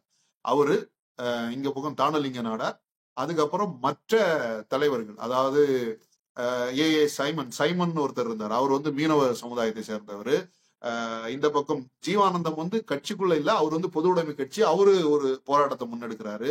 இந்த வெள்ளாளர்கள்ல வந்து அன்னைக்கு இருந்த தலைவர்களான மணி, இந்த பேசுமணி, இவங்க எல்லாருமே வந்து போராட்டத்தை முன்ன. அப்போ ஒட்டுமொத்த குமரியில இருந்த தமிழர்களும், அதாவது திருவாங்கூர் சமஸ்தானத்துல இருந்த தமிழர்கள் எல்லாரும் என்ன பண்ண, அந்த பக்கம் கரையாளர் செங்கோட்டை பகுதிகளில் இவங்க எல்லாரும் சேர்ந்து ஒரு பெரிய போராட்டத்தை முன்னெடுக்கிறாங்க. இந்த போராட்டம் முன்னெடுக்கப்படும் போது நாள் குறிச்சாச்சு, ஆகஸ்ட் 11 முழு முடக்கு, அதாவது கம்ப்ளீட் பந்து, அந்த கண்டிஷனுக்கு போறாங்க. அப்ப வந்து உங்களுக்கு இன்னைக்கு மாதிரி உளவுத்துறை அதெல்லாம் இருக்கும் இல்லையா, அவன் என்ன பண்றான்னா இது வந்து கைமீறி போகுது. அப்ப அங்க ஆட்சியில இருக்கிறது யாருன்னு கேட்டீங்கன்னா பிரஜா சோசியலிஸ்ட்னு ஒரு கட்சி, பிசோ கட்சின்னு ஒண்ணு ஆட்சியில இருக்கு. அதோட தலைமை, அதோட முதல்வரா யாரு இருக்கிறான்னு கேட்டீங்கன்னா முதல்ல பிரதமரா இருந்தார் இல்லையா பட்டம் தாணுபிள்ளை, அவரு தான் இங்க முதல்வரா இருக்கு. ஏன்னா முதல் ஆட்சி 2 வருஷத்துல கவிழ்ந்துச்சு, இது 54 ஆட்சி வந்து இது இருந்துகிட்டு இருக்கு. இது இருக்கும்போது இதுல ஒரு முக்கியமான விஷயம், 54 ஆட்சி தேர்தல் முடிஞ்ச பிறகு இந்த பிரச்சனை வருது. அந்த 54 ஆட்சியில மறுபடியும் எம்எல்ஏ கவுண்ட் கூடிடுச்சு. கூடி இந்த போராட்டம் இப்படி வந்து நிற்கும் போது உங்களுக்கு என்ன நடக்கும் அப்படின்னா ஆகஸ்ட் 11 ஒரு போராட்டத்தை அந்த இடத்துல மக்கள் தலைவர்கள் வந்து தனித்தனியா வந்து என்ன பண்றாங்கன்னா போராட்டத்தை முன்னெடுக்கிறாங்க. ஒட்டு மொத்தமா எல்லாரும் போய் ஒரு இடத்துல போராட்டம் பண்ணணும்னு இல்லாம முதல்ல நாகர்கோயில்ல தொடங்குறாங்க, அடுத்து குளித்தறையில தொடங்குறாங்க, அதுக்கப்புறம் பாத்தீங்கன்னா உங்களுக்கு வந்து புதுக்கடையில தொடங்குறாங்க. இப்படி ஒவ்வொரு இடத்துலயும் இதுல வந்து ஜீவானந்தம் அவங்க எல்லாம் வந்து இன்னொரு பகுதியில. அப்ப வந்து உங்களுக்கு வந்து ஒரு ஸ்டேட்ல இருக்கக்கூடிய ஒரு காவல்துறையால எவ்வளவுதான் கண்ட்ரோல் பண்ண முடியும் ஒரு போராட்டத்தை. அப்படிங்கும் போது இவங்க காலையில தொடங்கி இது இப்படி ஒரு திட்டமிடுதல் நடக்கும் போதே அவன் என்ன பண்ணிடுறான் அப்படின்னா நேசமுனியை ரிலீஸ் பண்ணிட்டா இந்த போராட்டத்தை நிறுத்திடலாம் அப்படின்னு தலைவர் மார்சல் நேசமுனியை அங்க இருந்து ரிலீஸ் பண்ணி விட்டுறான். அவன் வந்து அது வந்து ஒரு பெரிய போராட்டமா மாறிடுது. நீங்க வந்து அவரை பிடிச்சி உள்ள வச்சு என்ன பண்றீங்கன்னா அவரை விட்டுட்டா இந்த போராட்டத்தை நம்ம விட்டுருவாங்க போல அப்படின்னு அவரை விட்டானா அவர் முக்கியமான தலைவர், அவர் வராது தெரிஞ்சா அது வந்து ஒரு பெரிய போராட்டமா மாறுது. அப்போ அன்னைக்கு வந்து உங்களுக்கு பாத்தீங்கன்னா எல்லா சமுதாயம் இன்னைக்கு ஒரு ஒரு ஒரு ஒரு போலியான பிம்பம் கட்டமைக்கப்பட்டிருக்கும். எப்படி கட்டமைக்கப்பட்டிருக்குன்னா இந்த போராட்டம் ஒரு குறிப்பிட்ட சமுதாயம் மட்டும் முன்னெடுத்த போராட்டம் மாதிரி கட்டமைக்கப்பட்டிருக்கும். ஆனா அது வந்து என்ன ஆயிருது அப்படின்னா கம்ப்ளீட்டா எல்லா அந்த லிஸ்ட பாத்தீங்கன்னா தெரியும், எல்லா சமுதாயங்களும் இருக்கும். இருந்து அவங்க தமிழ் பேசக்கூடிய சமுதாயங்கள் எல்லாரும் இருப்பாங்க. அது ஆகஸ்ட் 11 ஒரு கொந்தளிப்பான போராட்டமா நடக்குது. அது நடக்கக்கூடிய அன்னைக்கே காவல்துறை என்ன பண்ணுது அப்படின்னா இந்த விளவங்கோடு கல்குளம் இதுதான் வந்து ரொம்ப ஹாட்டான ஏரியா. அதுதான் வந்து மார்சல் நேசமுனி குஞ்சன் நாடார் இவங்களோட பகுதிகள். இந்த இடங்கள்ல என்ன பண்றா துப்பாக்கி சூடு நடத்துறான். அன்னைக்கு வந்து பாதிக்கப்பட்ட மக்கள் அது வந்து என்ன சொல்லுதுன்னா 11 பேர் துப்பாக்கி சூடுல கொல்லப்பட்டாங்க. முதல்ல நான் ஒரு 2 பேர் சொன்னேன், 48ல 54ல 2 பேரு, 54ல 11 பேர், மொத்தம் 13 பேர் துப்பாக்கி சூடு இது பண்றாங்க.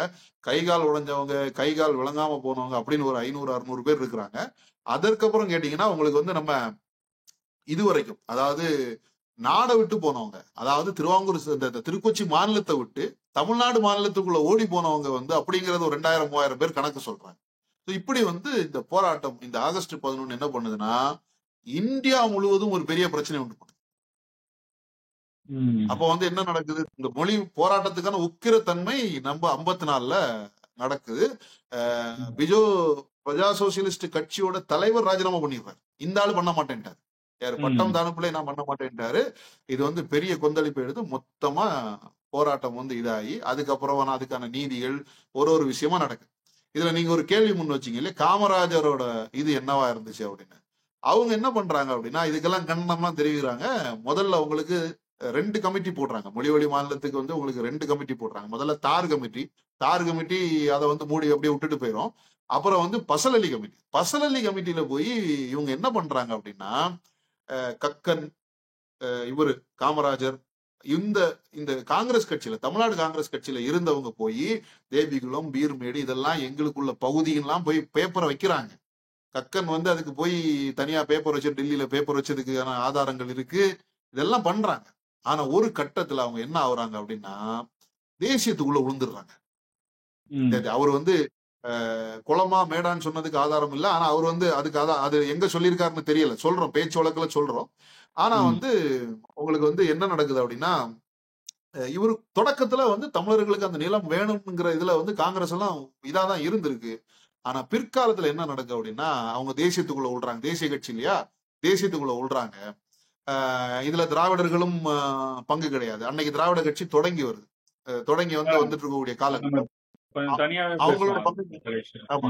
அப்ப இவங்க இந்த இடத்துல என்ன நடக்குது அப்படின்னா இந்த ஒரு கட்டத்துல வந்து காமராஜர் வந்து என்ன பண்றாரு அப்படின்னா நேருவோட அந்த அந்த இதுக்குள்ள போயிடுறாரு. போய் அவர் வந்து அமைதியாரு. ஏன் வந்து நமக்கு வந்து அந்த காமராஜர் வந்து அந்த இடத்துல வந்து ஸ்ட்ராங்கா இருந்திருந்தா ஒருவேளை நம்ம 9 வட்டத்தை வாங்கிருப்போம். சரியா, இந்த 9 வட்டத்தை வாங்கியிருப்போம். அவரு ஸ்ட்ராங்கா இல்ல. அதனால பிற்காலத்துல எல்லா விமர்சனமும் அவர் மேல வைக்கப்பட்டது. அதுக்கு தகுதியான ஆள் தான் இந்த விடயத்தை பொறுத்த வரைக்கும். இந்த விடயத்தை பொறுத்த வரைக்கும் அவ்வளவு விமர்சனங்களை வாங்க வேண்டிய தகுதி உள்ளவர் காமராஜர் தான். ஏன்னா அன்னைக்கு அவரு ஒரு தமிழ்நாட்டுக்காரரா நினைச்சிருந்தாருன்னா நம்ம இன்னைக்கு 9 வட்டத்தை வாங்கி வச்சுட்டு இருந்திருப்போம் இல்லையா. இப்ப இதுல நீங்க சொல்லும் போது பேசு மணியை பத்தியும் சொன்னீங்க. இந்த தெற்கெல்லை போராட்ட வரலாறு நம்ம பேசும்போது அது கிட்டத்தட்ட 2ஆ பிளவுபட்டிருக்கிறதா. போராட்டம் பிளவுபடாம நடந்திருந்தாலும் வரலாறு பிளவுபட்டு நிக்குது. ஒண்ணு வந்து மார்ஷல் நேசமணி தான் ஒப்பற்ற ஒரே தலைவர்னு தூக்கி பிடிக்குது. இன்னொரு பக்கம் பேசு மணி அவர் சார்ந்த ஒரு வரலாறு வைக்கப்படுது.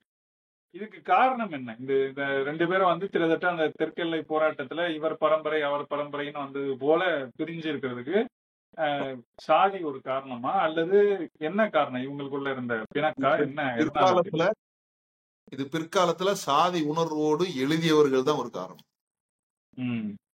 இந்த வரலாற இப்ப நமக்கு ஒரு இது இருக்கு. நம்ம வந்து ஒரு வரலாறை பதிவு பண்ணும்போது இப்ப நான் ஒரு குறிப்பிட்ட சாதி சார்ந்தவனா இருந்தாலும் நான் வந்து அந்த சாதி எடுத்து வச்சு நான் வந்து வரலாற அப்படி அணுகவே கூடாது. பிற்காலத்துல எழுதினவங்க ஒட்டுமொத்த இதையும் கொண்டு போய் ஒரு தலைவர்கிட்ட கொடுக்கணும் அப்படிங்கிற மாதிரி எழுத ஆரம்பிச்சதும் அது சரியில்லை அப்படின்னு டிஃபெண்ட் பண்ணவங்களும் இப்படி மாறி மாறி நடந்த புத்தக இதுகள் தான் உங்களுக்கு என்ன நடக்குன்னா இப்படி ஒரு பிளவு நடந்தது உண்மை 52ல. அந்த பிளவுக்கு அப்புறம் 4 வருஷம் கழிச்சுதான் நமக்கு வந்து இந்த இது நடக்குது. பிளவு நடந்தது உண்மை, இதெல்லாம் உண்மைதான். அப்புறம் பிற்காலத்துல என்ன நடந்துச்சுன்னா இவங்க வந்து காமராஜர் அந்த நமக்கு 56ல நவம்பர் 1 கிடைச்சிடுது. கிடைச்சதுக்கு அப்புறம் நேசமணி தலைமையில தானலிங்க நாடார், நேசமணி இவங்க எல்லாரும் என்ன பண்ணாங்கன்னா போய் காங்கிரஸ்ல சேர்ந்துக்கிட்டாங்க. ஏன்னா அவங்க வந்து உங்களுக்கு நான் முதல்ல சொன்ன ஞாபகம் நினைக்கிறேன் 1950ல இந்த இந்திய சுதந்திரம் கிடைச்சதுக்கு அப்புறம் திருவாங்கூர் சமஸ்தானத்துல வந்து என்ன பண்ணாங்க அப்படின்னாக்கி நம்ம வந்து சமஸ்தான காங்கிரஸ் கீழே ஒரு மாவட்டமா இருக்கணும்னு சொல்லி பாளையங்கோட்டை தீர்மானம் அந்த இது நடக்கும்போது அதை யாரெல்லாம் ஒத்துக்கிட்டாங்களோ அவங்க அவ்வளவு வெறும் போய் காங்கிரஸ்ல சேர்ந்துட்டாங்க. நம்மளோட 4.5 வட்டம் கிடைச்சிருச்சு. ஆனா இவங்க எல்லாம் எப்படின்னா நம்ம தானலிங்க நாடார் ஆகட்டும் மணி இவங்க எல்லாம் வந்து எப்படின்னா நம்ம வந்து போராடினது 9 வட்டத்துக்காக அப்படின்னு அவங்க காங்கிரஸ்ல போய் சேரல. பிற்காலத்துல வரலாறு எழுதினவங்க அவ்வளவு பேரும் காங்கிரஸ் பேஸ் பண்ண வரலாறு எழுதப்பட்டதுனால உங்களுக்கு அங்க வந்து எதிர் துருவங்கள் மாதிரி காட்டப்பட்டிருப்பாங்க. பிற்காலத்துல அவர் 70கள்ல அவர் ஒரு புத்தகம் எழுதியிருந்தார். மணி வந்து ஒரு புத்தகம் எழுதியிருந்தார். அது என்கிட்ட இருந்துச்சு. அதாவது ரொம்ப அது பெருசா சர்க்குலேட் ஆகாத ஒரு புத்தகம் எழுதினார். அவரு நிறைய விஷயங்கள் திறந்திருப்பாரு. இப்ப அதுல இருந்து எடுத்து வரும்போது அவரோட மனக்குமரல்களை எடுத்து எழுதினவங்க அப்படின்னு எழுதுறவங்க தான் இதை ஒரு பெரிய பிரிவினைவாதம் மாதிரி காணிப்பாங்க. அது ஒரே ஒரு விஷயம் தான், காங்கிரஸ்ல சேர்ந்தவங்க சேராதவங்க அவங்க எழுதின வரலாறு. அதுதான் பிற்காலத்துல நடந்த விஷயம். இதுல நான் ஒரு விஷயம் சொல்ல மறந்துட்டேன். நம்ம அந்த 9 வட்டங்கள் எந்தெந்த வட்டங்கள்னு நீங்க ஒரு கேள்வி கேட்டீங்க. இதை நான் சொல்லாம அப்படியே வந்துட்டேன்னு நினைக்கிறேன். நம்ம வந்து 9 வட்டங்கள்ல வந்து 4.5 வட்டங்கள் தான் நமக்கு கிடைச்சது அப்படிங்கிற விஷயத்துலதான் நம்ம வந்து இன்னைக்கு நம்ம இழந்துட்டோம் அப்படின்னு சொல்றோம். கல்குளம், விளவங்கோடு, அஸ்தீஸ்வரம், அதுக்கப்புறம் வந்து தோவாளை, நெய்யாற்றின்கரை, தேவிகுளம், பீர்மேடு, அதுக்கப்புறம் செங்கோட்டை, சித்தூர், இப்படி நம்ம 9 சித்தூருங்கிறது இந்த மேல் பகுதியில கோயம்புத்தூர் பகுதியில இருக்கக்கூடிய ஒரு சித்தூர். சரியா, அப்படி ஒரு சித்தூர் அந்த இடத்த தான் கேட்டிருந்தோம். அந்த இடம் தான் இது பண்ணியிருந்தாங்க. இதுல இருந்து நமக்கு கிடைக்காம போனது தேவிகுளம், பீர்மேடு நமக்கு கிடைக்கல. அதுல முக்கியமான காரணம் என்னவா இருந்துச்சு அப்படின்னு கேட்டீங்கன்னா அன்னைக்கு வந்து அந்த கமிட்டி அந்த பசலலி கமிட்டியோட மொழி மாநிலம் இது பண்ணும்போது அங்க வந்து ஒருத்தர் இருந்தாரு. அவர் ஒரு மலையாளி. அன்னைக்கு அவரு வந்து மலையாளிகளுக்கு ஆதரவு. ஏன்னா அவங்களோட தொழில் வருமானம், தொழில் எல்லாமே தேவிகுளம் பீர்மேடு பகுதியில கிடந்துச்சு. அதனால தேவிகுளம் பீர்மேடு அங்க கொண்டு போயிட்டாங்க. நெய்யாற்றின்கரை என்ன ஆயிப்போச்சு அப்படின்னா, உங்களுக்கு வந்து அது அப்படியே முதல்லயே வந்து அது அப்படியே இதாகி நெய்யாற்றுங்கரை இவரு அதான் குஞ்ச நாடாரோட நிலம். அவரு வந்து நல்லா இது பண்ணி போட்டாரு. நெய்யாற்றிங்கரை அவங்களுக்கு போயிடுச்சு. தேவிகுளம் போயிடுச்சு, நெய்யாற்றிங்கரை போயிடுச்சு, சித்தூர் போயிடுச்சு. அப்ப நமக்கு மிஞ்சினது இந்த 4.5 வட்டங்கள் தான். இந்த 4.5 வட்டங்கள்ல தான் உங்களுக்கு வந்து விளவங்கோடு, கல்குளம், இந்த 4, செங்கோட்டை, இப்படி செங்கோட்டையில பாதி, இப்படி ஒரு 4.5 வட்டங்கள் நமக்கு கிடைக்குது. மத்த இடங்கள் எல்லாம் அவங்க அதை வந்து இந்த பணிக்கர்னு ஒருத்தர் இருந்தார். அவருதான் வந்து அந்த பசலி கமிட்டில இருந்தார். அவர் என்ன பண்ணாரு அப்படின்னா, அந்த அந்த ஏரியாக்கள் அவங்களுக்கு சாதகமா அதை வாங்கி கொடுத்துட்டார். இதுல வந்து இதுலதான் நம்ம காமராஜரை குறை சொல்றோம். நீ என்ன பண்ணணும், ஒரு தமிழ்நாடு இந்தியா ஆட்சி பண்ணிட்டு இருக்கக்கூடிய ஒரு இதுல ஒரு இத்தனைக்கும் கேரளால ஆட்சி பண்ணது யாருன்னு கேட்டீங்கன்னா நம்ம பிசோ கட்சி, அதாவது பிரஜா சோசியலிசம் கட்சி ஆட்சி பண்ணுது. நீ ஆளுங்கட்சி, நீ என்ன பண்ணிருக்கணும், போயிட்டு நேரு கிட்ட சண்டை எனக்கும் கேரளாக்கும், சண்டை எனக்கும் ஆந்திராக்கும், இந்த 3 இடத்துக்கும் தான். அப்ப கேரளா கூட கிடையாது, எனக்கும் திருக்கட்சிக்கும் சண்டை, தமிழருக்கும் மலையாளிக்கும் சண்டை, தமிழர்களுக்கும் தெலுங்கர்களுக்கும். 3 பேரும் எல்கைக்கு முட்டிட்டு கிடக்குறோம். அந்த கமிட்டிக்குள்ள நீ 3 பேர்ல இருந்து ஒரு ஆளை வைக்க கூடாது, அந்த கமிட்டியை மாத்தியமா.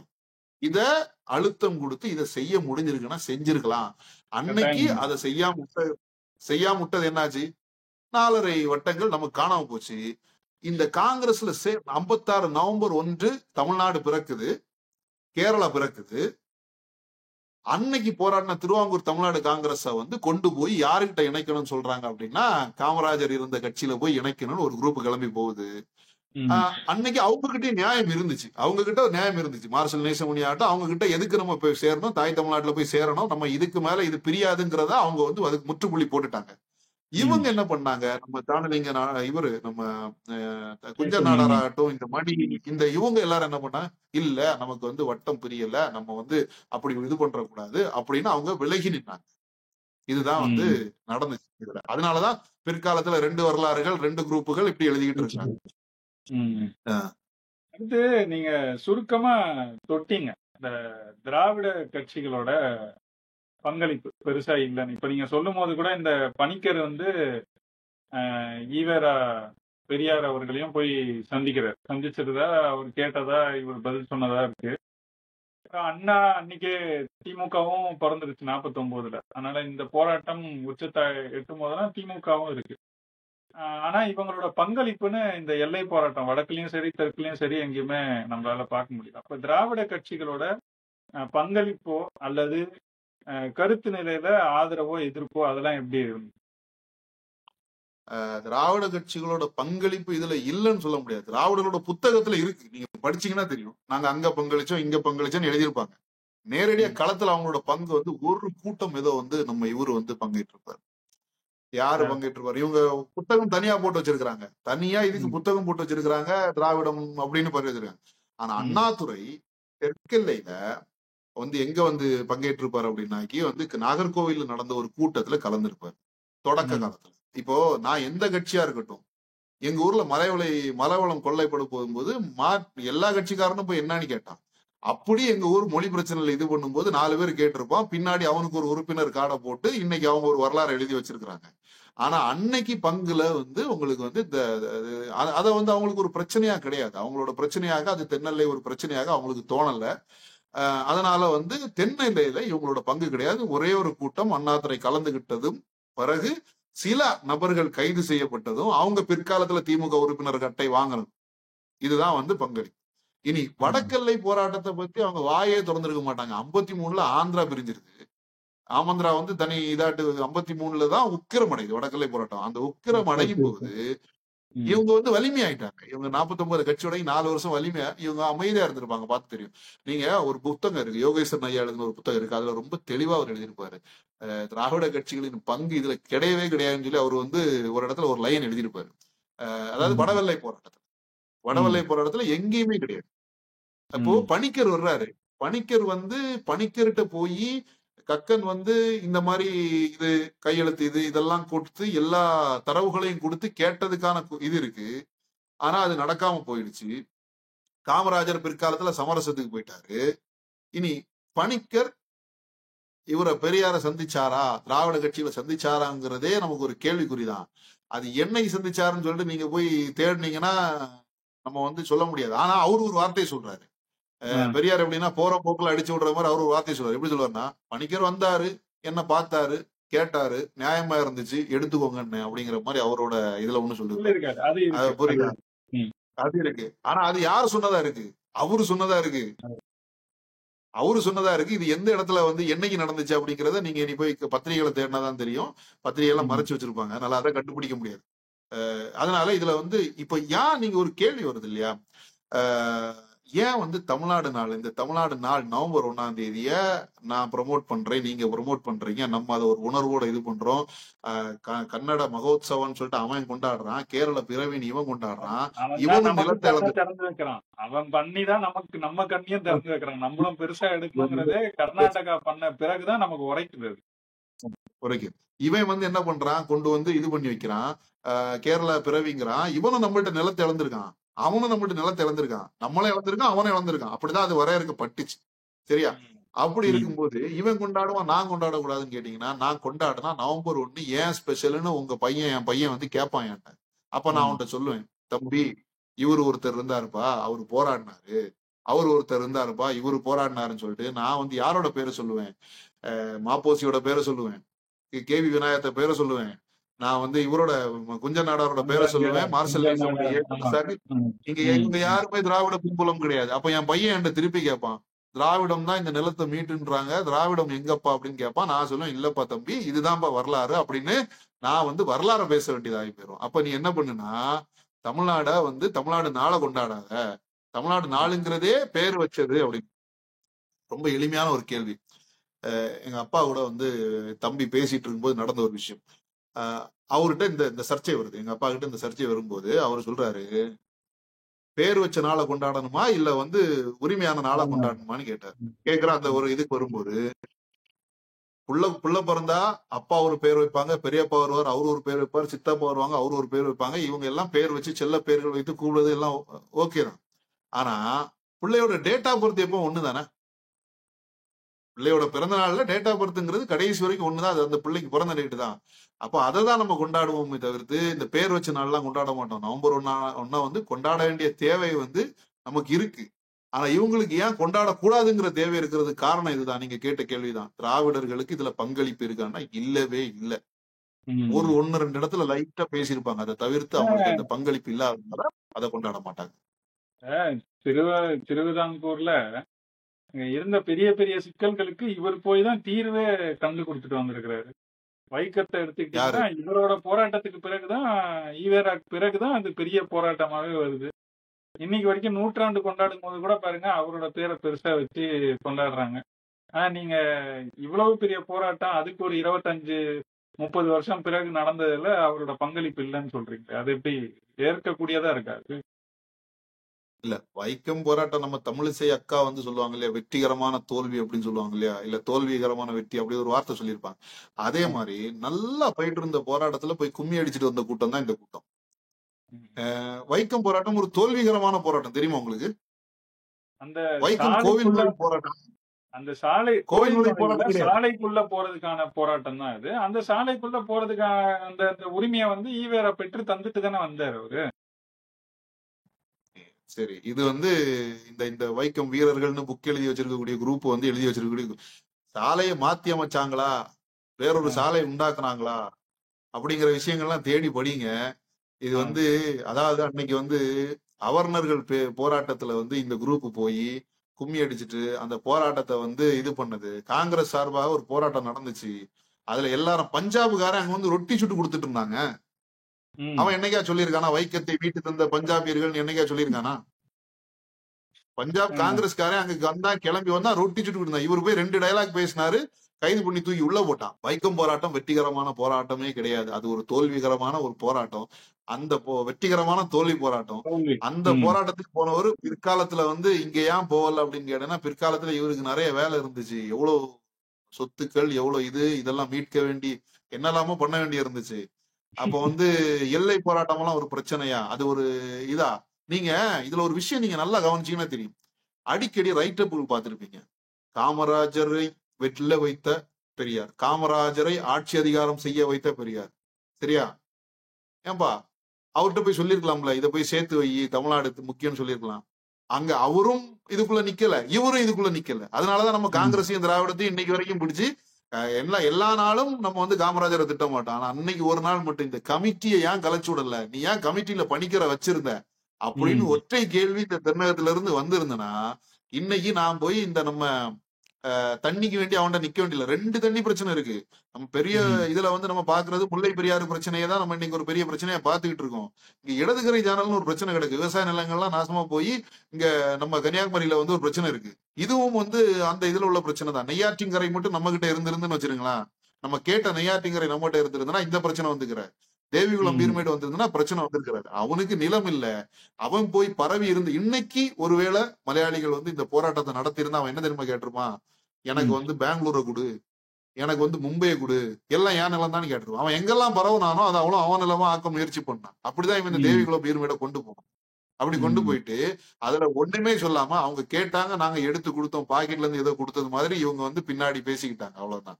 இதுல திராவிடர்களின் பங்கு கிடையாது. அந்த பங்கை உங்க மகனும் என் மகனும் பேசிடக்கூடாது என்பதற்காக மட்டும்தான் பங்கு இல்லை அப்படிங்கறத நாளைக்கு நம்ம பிள்ளைகள் வரலாறு பேசிடக்கூடாது என்பதுதான். இல்ல நவம்பர் 18 இல்ல, நவம்பர் 1 இல்ல, ஜூலை மாசம் தான் வந்து தமிழ்நாடு நாள்னு இவங்க வந்து புரட்சி கிளம்புறது. சரியா?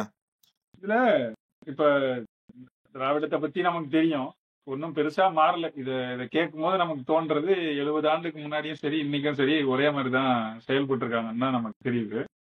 மாப்போசியோட போராட்டம் இருக்குல்ல, அவர் வந்து வடக்கெல்லை போராட்டத்துக்கு தான் அவர் தலைவர் அப்படின்னு பார்ப்பாங்க. ஆனா அவரோட பங்களிப்பு தெற்கெல்லையிலயும் பெரிய அளவுக்கு இருந்திருக்குன்னு சொல்றாங்க. அவரு எந்த மாதிரி பங்களிச்சாரு? தமிழர் நிலத்துல இந்த போராட்டம் இங்க தொடங்குது இல்லையா? 1945 நம்ம இயக்கத்தை தொடங்கின உடனே தமிழர்கள் அங்க போய் ஒரு ஆளை பிடிக்கணும் அப்படிங்கும் போது அவங்க யாரை போய் பாக்குறாங்க அப்படின்னா மாப்போசி தான் பாக்குறாங்க. அப்பதான் அவர் என்ன செய்யறாருன்னா தமிழரசு கழகத்தை உருவாக்கி வச்சிருக்கிறாரு. அந்த உருவாக்கக்கூடிய சூழல்ல இருக்கிறாரு. அப்ப இவங்க அவரை போய் பாக்குறாங்க.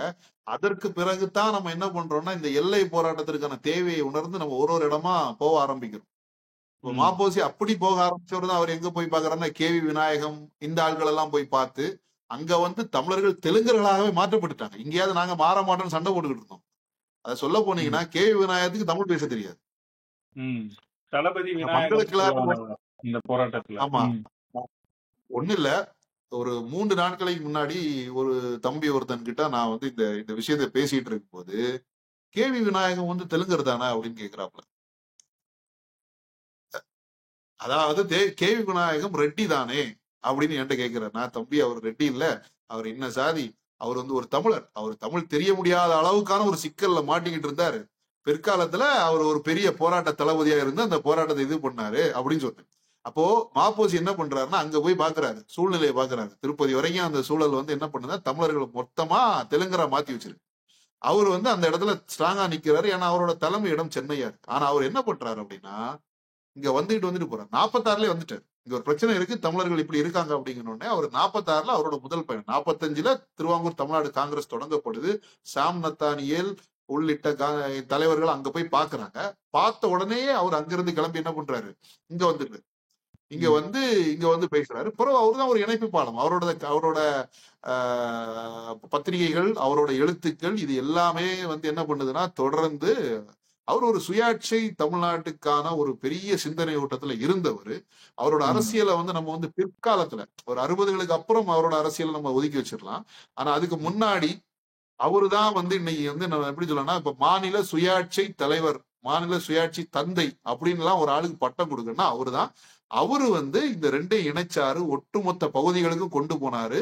தமிழ்நாட இன்னைக்கு இப்படி வந்து ஒரு ஒரு ஒரு வரையறுக்கப்பட்ட பகுதிகளுக்குள்ள கொண்டு வர்றதுக்கான முழு வீச்சுல செயல்பட்டது அவர் தான். அப்ப நீங்க என்ன கேட்டீங்கன்னா நான் இதுல வந்து எப்படி தலைவர்களை முன்னிறுத்துவேன்னா தெற்க வந்து இந்த திருவாங்கூர் தமிழ்நாடு காங்கிரஸ்ல இருந்த முக்கியமான தலைவர்கள் அவ்வளவு பேரும் போராட்டத்தை தொடங்கணும்னு யோசித்த காந்திராமன் பிள்ளையில இருந்து அடுத்து வந்த ஒரு தலைவர் மார்சல் நேசமணி ஆகட்டும், பேசு மணி ஆகட்டும், இல்லைன்னா வந்து போராட்டத்துல அடிபட்டு பயங்கரமான இன்னல்களை அனுபவிச்ச குஞ்ச நாடார் ஆகட்டும், சைமன், இப்படி ஒருத்தரையும் கொண்டு போலாம். இந்த பக்கம் அந்த பக்கம் வந்து உங்களுக்கு மங்கள கிளார், கே விநாயகம், இந்த மாதிரி ஆட்களை வந்து கொண்டு போலாம். இந்த நடுவுல ஒருத்தர் இருப்பார் இல்லையா, இணைப்பு மாதிரி ஒருத்தர் நடுவுல ஒருத்தர் இருப்பார் இல்லையா, ஏன்னா அவருக்கு ம். ஒரு பெருங்கனவு இருந்துச்சு. அவருக்கு வந்து மாநில ஏன்னா அவருக்கு தெரியும் இந்தியா இந்தியா தான். இதுல வந்து இனிமேல் வந்து நம்ம அந்த இடத்துக்குள்ள இவங்கள மாதிரி இந்த திராவிட நாடு, இந்த நாடு, அந்த நாடு, அந்த கதைகள்லாம் பேசினா கதை நடக்காது அப்படின்னு அவர் 45ல உணர்ந்துகிறார். ஏன்னா அவர் ம். இருந்த சிறை அப்படிப்பட்ட சிறை. அங்க இருந்து உணர்ந்து வெளியே வந்துதான் அவர் என்ன பண்றாரு, மாநில சுயாட்சி பேச ஆரம்பிக்கிறாரு. ஒரு விஷனரி லீடரா மாறினாரு. அவரு இதை இணைக்கிறாரு. அவர் இதை கொண்டு வர்றாரு. படிச்சிருப்பீங்க இல்லையா? அப்போ ம். இதுதான் அவர் வந்து என்ன பண்றாரு, இதை கொண்டு வர்றாரு. கொண்டு வரும்போது அவரு ம். ஒரு முக்கியமான இப்ப நான் வந்து இந்த நாளை சொந்தம் கொண்டாடுகிறதுக்கு முழு உரிமையும் மாப்போசி அவர்களுக்கும், அன்னைக்கு தென்னெல்லை போராட்டத்துல இருந்த எல்லாருக்கும், ஜீவானந்தம் நிறைய பேர் மறந்துருவாங்க. ஜீவானந்தம் உட்பட்ட ம். எல்லாருக்கும் அதுல வந்து பெரும் பங்கு இருக்கு. இதான் நம்ம வந்து ம். மாப்போசி அப்படிதான் நம்ம எடுத்துக்கணும். கட்டாயம். இப்ப இழந்த பகுதிகளை பத்தி நம்ம கொஞ்சம் பேசும்போது நீங்க ஏற்கனவே தேவிக்குளம், பீர்மேடு, இன்னும் சில பகுதிகளை பத்தி சொன்னீங்க. ஆஹ் மொத்தமாவே மாவட்டமா பார்க்கும்போது இப்ப நீங்க வடக்கெல்லை எடுத்துக்கிட்டீங்கன்னா சித்தூர், நெல்லூர், திருப்பதி இது மூணுமே வந்து நம்ம கிட்ட இருந்திருக்கணும் குறைஞ்சது. நீங்க அது தாண்டியும் சொன்னா கூட குறைஞ்சது இதெல்லாம் வந்து நம்மள்ட்ட இருந்திருக்கணும். இதுவும் நம்ம கிட்ட இருந்து போயிருச்சு. அதே மாதிரி கேரளா பகுதி இந்த நம்மளோட மேற்கு பகுதிகளை சொல்லும் போது குறிப்பா பாலக்காடு, இடுக்கி இது 2 மாவட்டமுமே தமிழ்நாடோட இருந்திருக்கணும். அது கைவிட்டு போனது இன்னைக்கு வரைக்கும் பல சிக்கல்களை நம்ம சந்திச்சுட்டு இருக்கோம்பாங்க. அது உண்மையா? அதுல எந்தெந்த பகுதிகள் தேவிக்குளம், பீர்மேடை தாண்டி இடுக்கி மொத்தமுமே நம்ம கிட்ட இருந்திருக்குமா? பாலக்காடு எப்படி? இதை பத்தி கொஞ்சம். பாலக்காட்டுல பாலக்காட்டுல நடந்த ஒரு பிரச்சனை என்னன்னா, அது வந்து பாலக்காடு எங்க இருந்தது? சென்னை மாகாணத்துக்குள்ள இருந்துச்சு. ம். சரியா? சென்னை மாகாணத்துக்குள்ள இருந்துச்சு. பாலக்காடு க்குள்ள பெரிய போராட்டங்களே நடக்கல. அதாவது பாலக்காட வந்து தமிழ்நாடுக்குள்ளதான் இயல்பாவே அது தமிழ்நாடுக்குள்ளதான் இருக்கும்னு நினைச்சிட்டாங்க. 1, 2 சில ம். பகுதிகளில் வேணா பெருக்கு அந்த அந்த சின்ன உரசல்கள் இருந்திருக்குமே தவிர்த்து, பாலக்காடு வந்து எங்க இருந்துச்சு அப்படின்னா சென்னை மாகாணத்துக்குள்ள இருக்கு. அப்ப இவங்க என்ன நினைச்சிட்டாங்க அப்படின்னா, திருவாங்கூர் சமஸ்தான காங்கிரஸ், திருவாங்கூர் தமிழ்நாடு காங்கிரஸ், அது திருவாங்கூர் தமிழ்நாடு காங்கிரஸ் இந்த 9 வட்டங்கள் வரைக்கும் வந்தது. அது இந்த சென்னை மாகாணத்துக்குள்ள இயங்கல இல்லையா? ம். சென்னை மாகாணத்துக்குள்ள இயங்கல. அப்ப வந்து பாலக்காடு வந்து பிரிக்கும் போது தமிழர்கள் இருக்கிறாங்க. அப்ப அது தமிழர் பகுதியா தான் இருக்குங்கிற மாதிரியான ஒரு இது இருந்துச்சு. ஒரு ம். தோற்றம் வந்து இருந்துச்சு. அதனால அங்க பெரிய அளவுல உங்களுக்கு போராட்ட தேவைகளே ஏற்படல. பெரிய போராட்ட ம். தேவைகள் நடக்கல. சின்ன சின்னதா நடந்திருக்கும். ஆனா அங்க வந்து மற்ற இடங்கள்ல நடந்தது மாதிரியான ஒரு போராட்ட இதுவே நடக்கல. ஒரு ஒரு வைப்ரேஷனே அங்க இல்ல. அப்படி இல்லாத போது என்னன்னா காரணம் இதுதான். பாலக்காடு தமிழர்கள் என்ன நினைச்சாங்க? நம்ம வந்து சென்னை மாநிலத்துல இருக்கிறோம். தமிழ்நாடா பிரியும். தமிழ்நாடா மாறுவோம்னு நினைச்சாங்க. ஆனா அங்கதான் அவங்களுக்கு வந்து பணிக்கர் இருந்தார் இல்லையா? அப்ப அவங்களோட ஸ்கெட்ச் வந்து கரெக்டா எங்கெங்க அவங்க பரவி இருக்கிறாங்க. பாலக்காடு இந்த இந்த பகுதிகள் வந்து கொஞ்சம் வளமையான இடம். பாலக்காடுக்கு மேல நீங்க பாத்தீங்கன்னா ரொம்ப வளமையான இடம். அந்த வளமையான இடங்கள், அந்த விவசாயம் சார்ந்த வளமையான இடங்கள் இருக்கு இல்லையா? அத வந்து அவங்க அவங்க நாஞ்சில் நாடு எதுக்கு அவங்க பிடிக்கணும்னு நினைச்சாங்க? நாஞ்சில் நாடு திருவாங்கூருக்கு நெற்களஞ்சியம். அதை பிடிக்கணும்னு ஆசைப்பட்டது அதுக்காகத்தான். இதே மாதிரி எங்கெங்க வளங்கள் இருந்துச்சு அப்ப பாலக்காடு அவங்க மெதுவா பேசி இது பண்ணி படிக்கிற வழியாக அதை எடுத்துட்டாங்க. அதை தடுத்திருக்க வேண்டிய இடத்துல யார் இருந்திருக்கணும் அப்படின்னா அதை தடுத்திருக்கல. அதை உணர்ந்து அதை வந்து போகாம தடுத்திருக்க வேண்டிய இடத்துல அன்றைக்கு ஆட்சியில இருந்த காங்கிரஸ் தான் இருந்திருக்கணும். காங்கிரஸ் அதை கோட்டை விட்டுச்சு. ம். அதை கோட்டை விட்டுச்சு. இயல்பா நமக்கு வரும்னு நினைச்சாங்க. வரல. தமிழர்கள் அதை இயல்பா நமக்கு வந்துரும். தமிழ்நாடு கூட வந்துரும்னு நினைச்சாங்க. ஆட்சியில் இருந்த காங்கிரஸ் வந்து அதை வந்து சரியா புரிஞ்சிக்காம இல்ல வேணான்னு விட்டாங்களா எப்படின்னு சொல்லி நம்ம அதை வந்து எப்படி வேணாலும் எடுத்துக்கலாம். பணிக்கர் குரூப் வந்து என்ன பண்ணிட்டாங்க, அது வளமான பகுதி கேரளாக்குள்ள எடுத்துடணும்னு அவங்க பிளான் பண்ணி எடுத்துட்டாங்க. இதுதான் நடந்துச்சு ம். பாலக்காடுல. பாலக்காடுல ம். மத்த இடங்கள் நடந்தது மாதிரியான ஒரு போராட்டம் நடக்கவே இல்லை. சின்ன நடக்கவே சின்னதா இல்லை. ம். நடந்திருக்கலாம். பெரிய இதா நடக்கல. இடுக்கி பொறுத்த வரைக்கும். இடுக்கியை பொறுத்த வரைக்கும் நமக்கு அது வந்து அதுவும் அப்படிதான். அந்த போராட்டம் மாட்டு நம்ம எங்கேயுமே அதை படிக்கல. போராட்டம் மாட்டு நான் ம். இது வரைக்கும் அதை வாசிச்சது கிடையாது. இடுக்கி ஜில்லா வந்து நமக்குள்ளதான் வரும்னு வாசிச்சது கிடையாது. நம்ம இந்த தேவிகுளம் பீர்மேடு பகுதி தான் அதுக்கு ஆதாரங்கள்லாம் இருக்கு. தேவிகுளம் பீர்மேடு தமிழர் பகுதியினே நம்ம வந்து அடிச்சு சொல்லலாம். அது அந்த இடுக்கி ஜில்லா வந்து நமக்குள்ள வர்றதுக்கான அந்த போராட்டம் இதுக்குள்ள எங்கேயுமே நம்ம வந்து பிற்காலத்துல எழுதினவங்க நமக்கு அதுவும் கிடைச்சிரும் இதுவும் கிடைச்சிரும் அப்படின்னு எழுதியிருப்பாங்க. ஆனா அந்த போராட்ட காலத்துல இடுக்கி வந்து ஒரு பேசும் பொருளாக இல்ல. சரிங்க. மகிழ்ச்சி. ரொம்ப மகிழ்ச்சி. நம்ம விரிவா தெற்கெல்லை போராட்டம், அத தலைமை தாங்கிய தலைவர்கள், அதுல போராட்ட வடிவம் எப்படி விரிவடைஞ்சது, கடைசியில நம்ம பெற்றது என்ன, இழந்தது என்ன எல்லாத்தையுமே விரிவா பேசினோம். நம்ம கேட்டுக்கொண்டதுக்கு இணங்கி வந்து நேர்காணல் கொடுத்ததுக்கும், இந்த செய்திகளை விரிவா பதிவு செஞ்சதுக்கும் மிக்க நன்றி. மீண்டும் இன்னொரு முறை சந்திப்போம். நன்றி. வணக்கம். நன்றி நன்றி நன்றி நன்றி.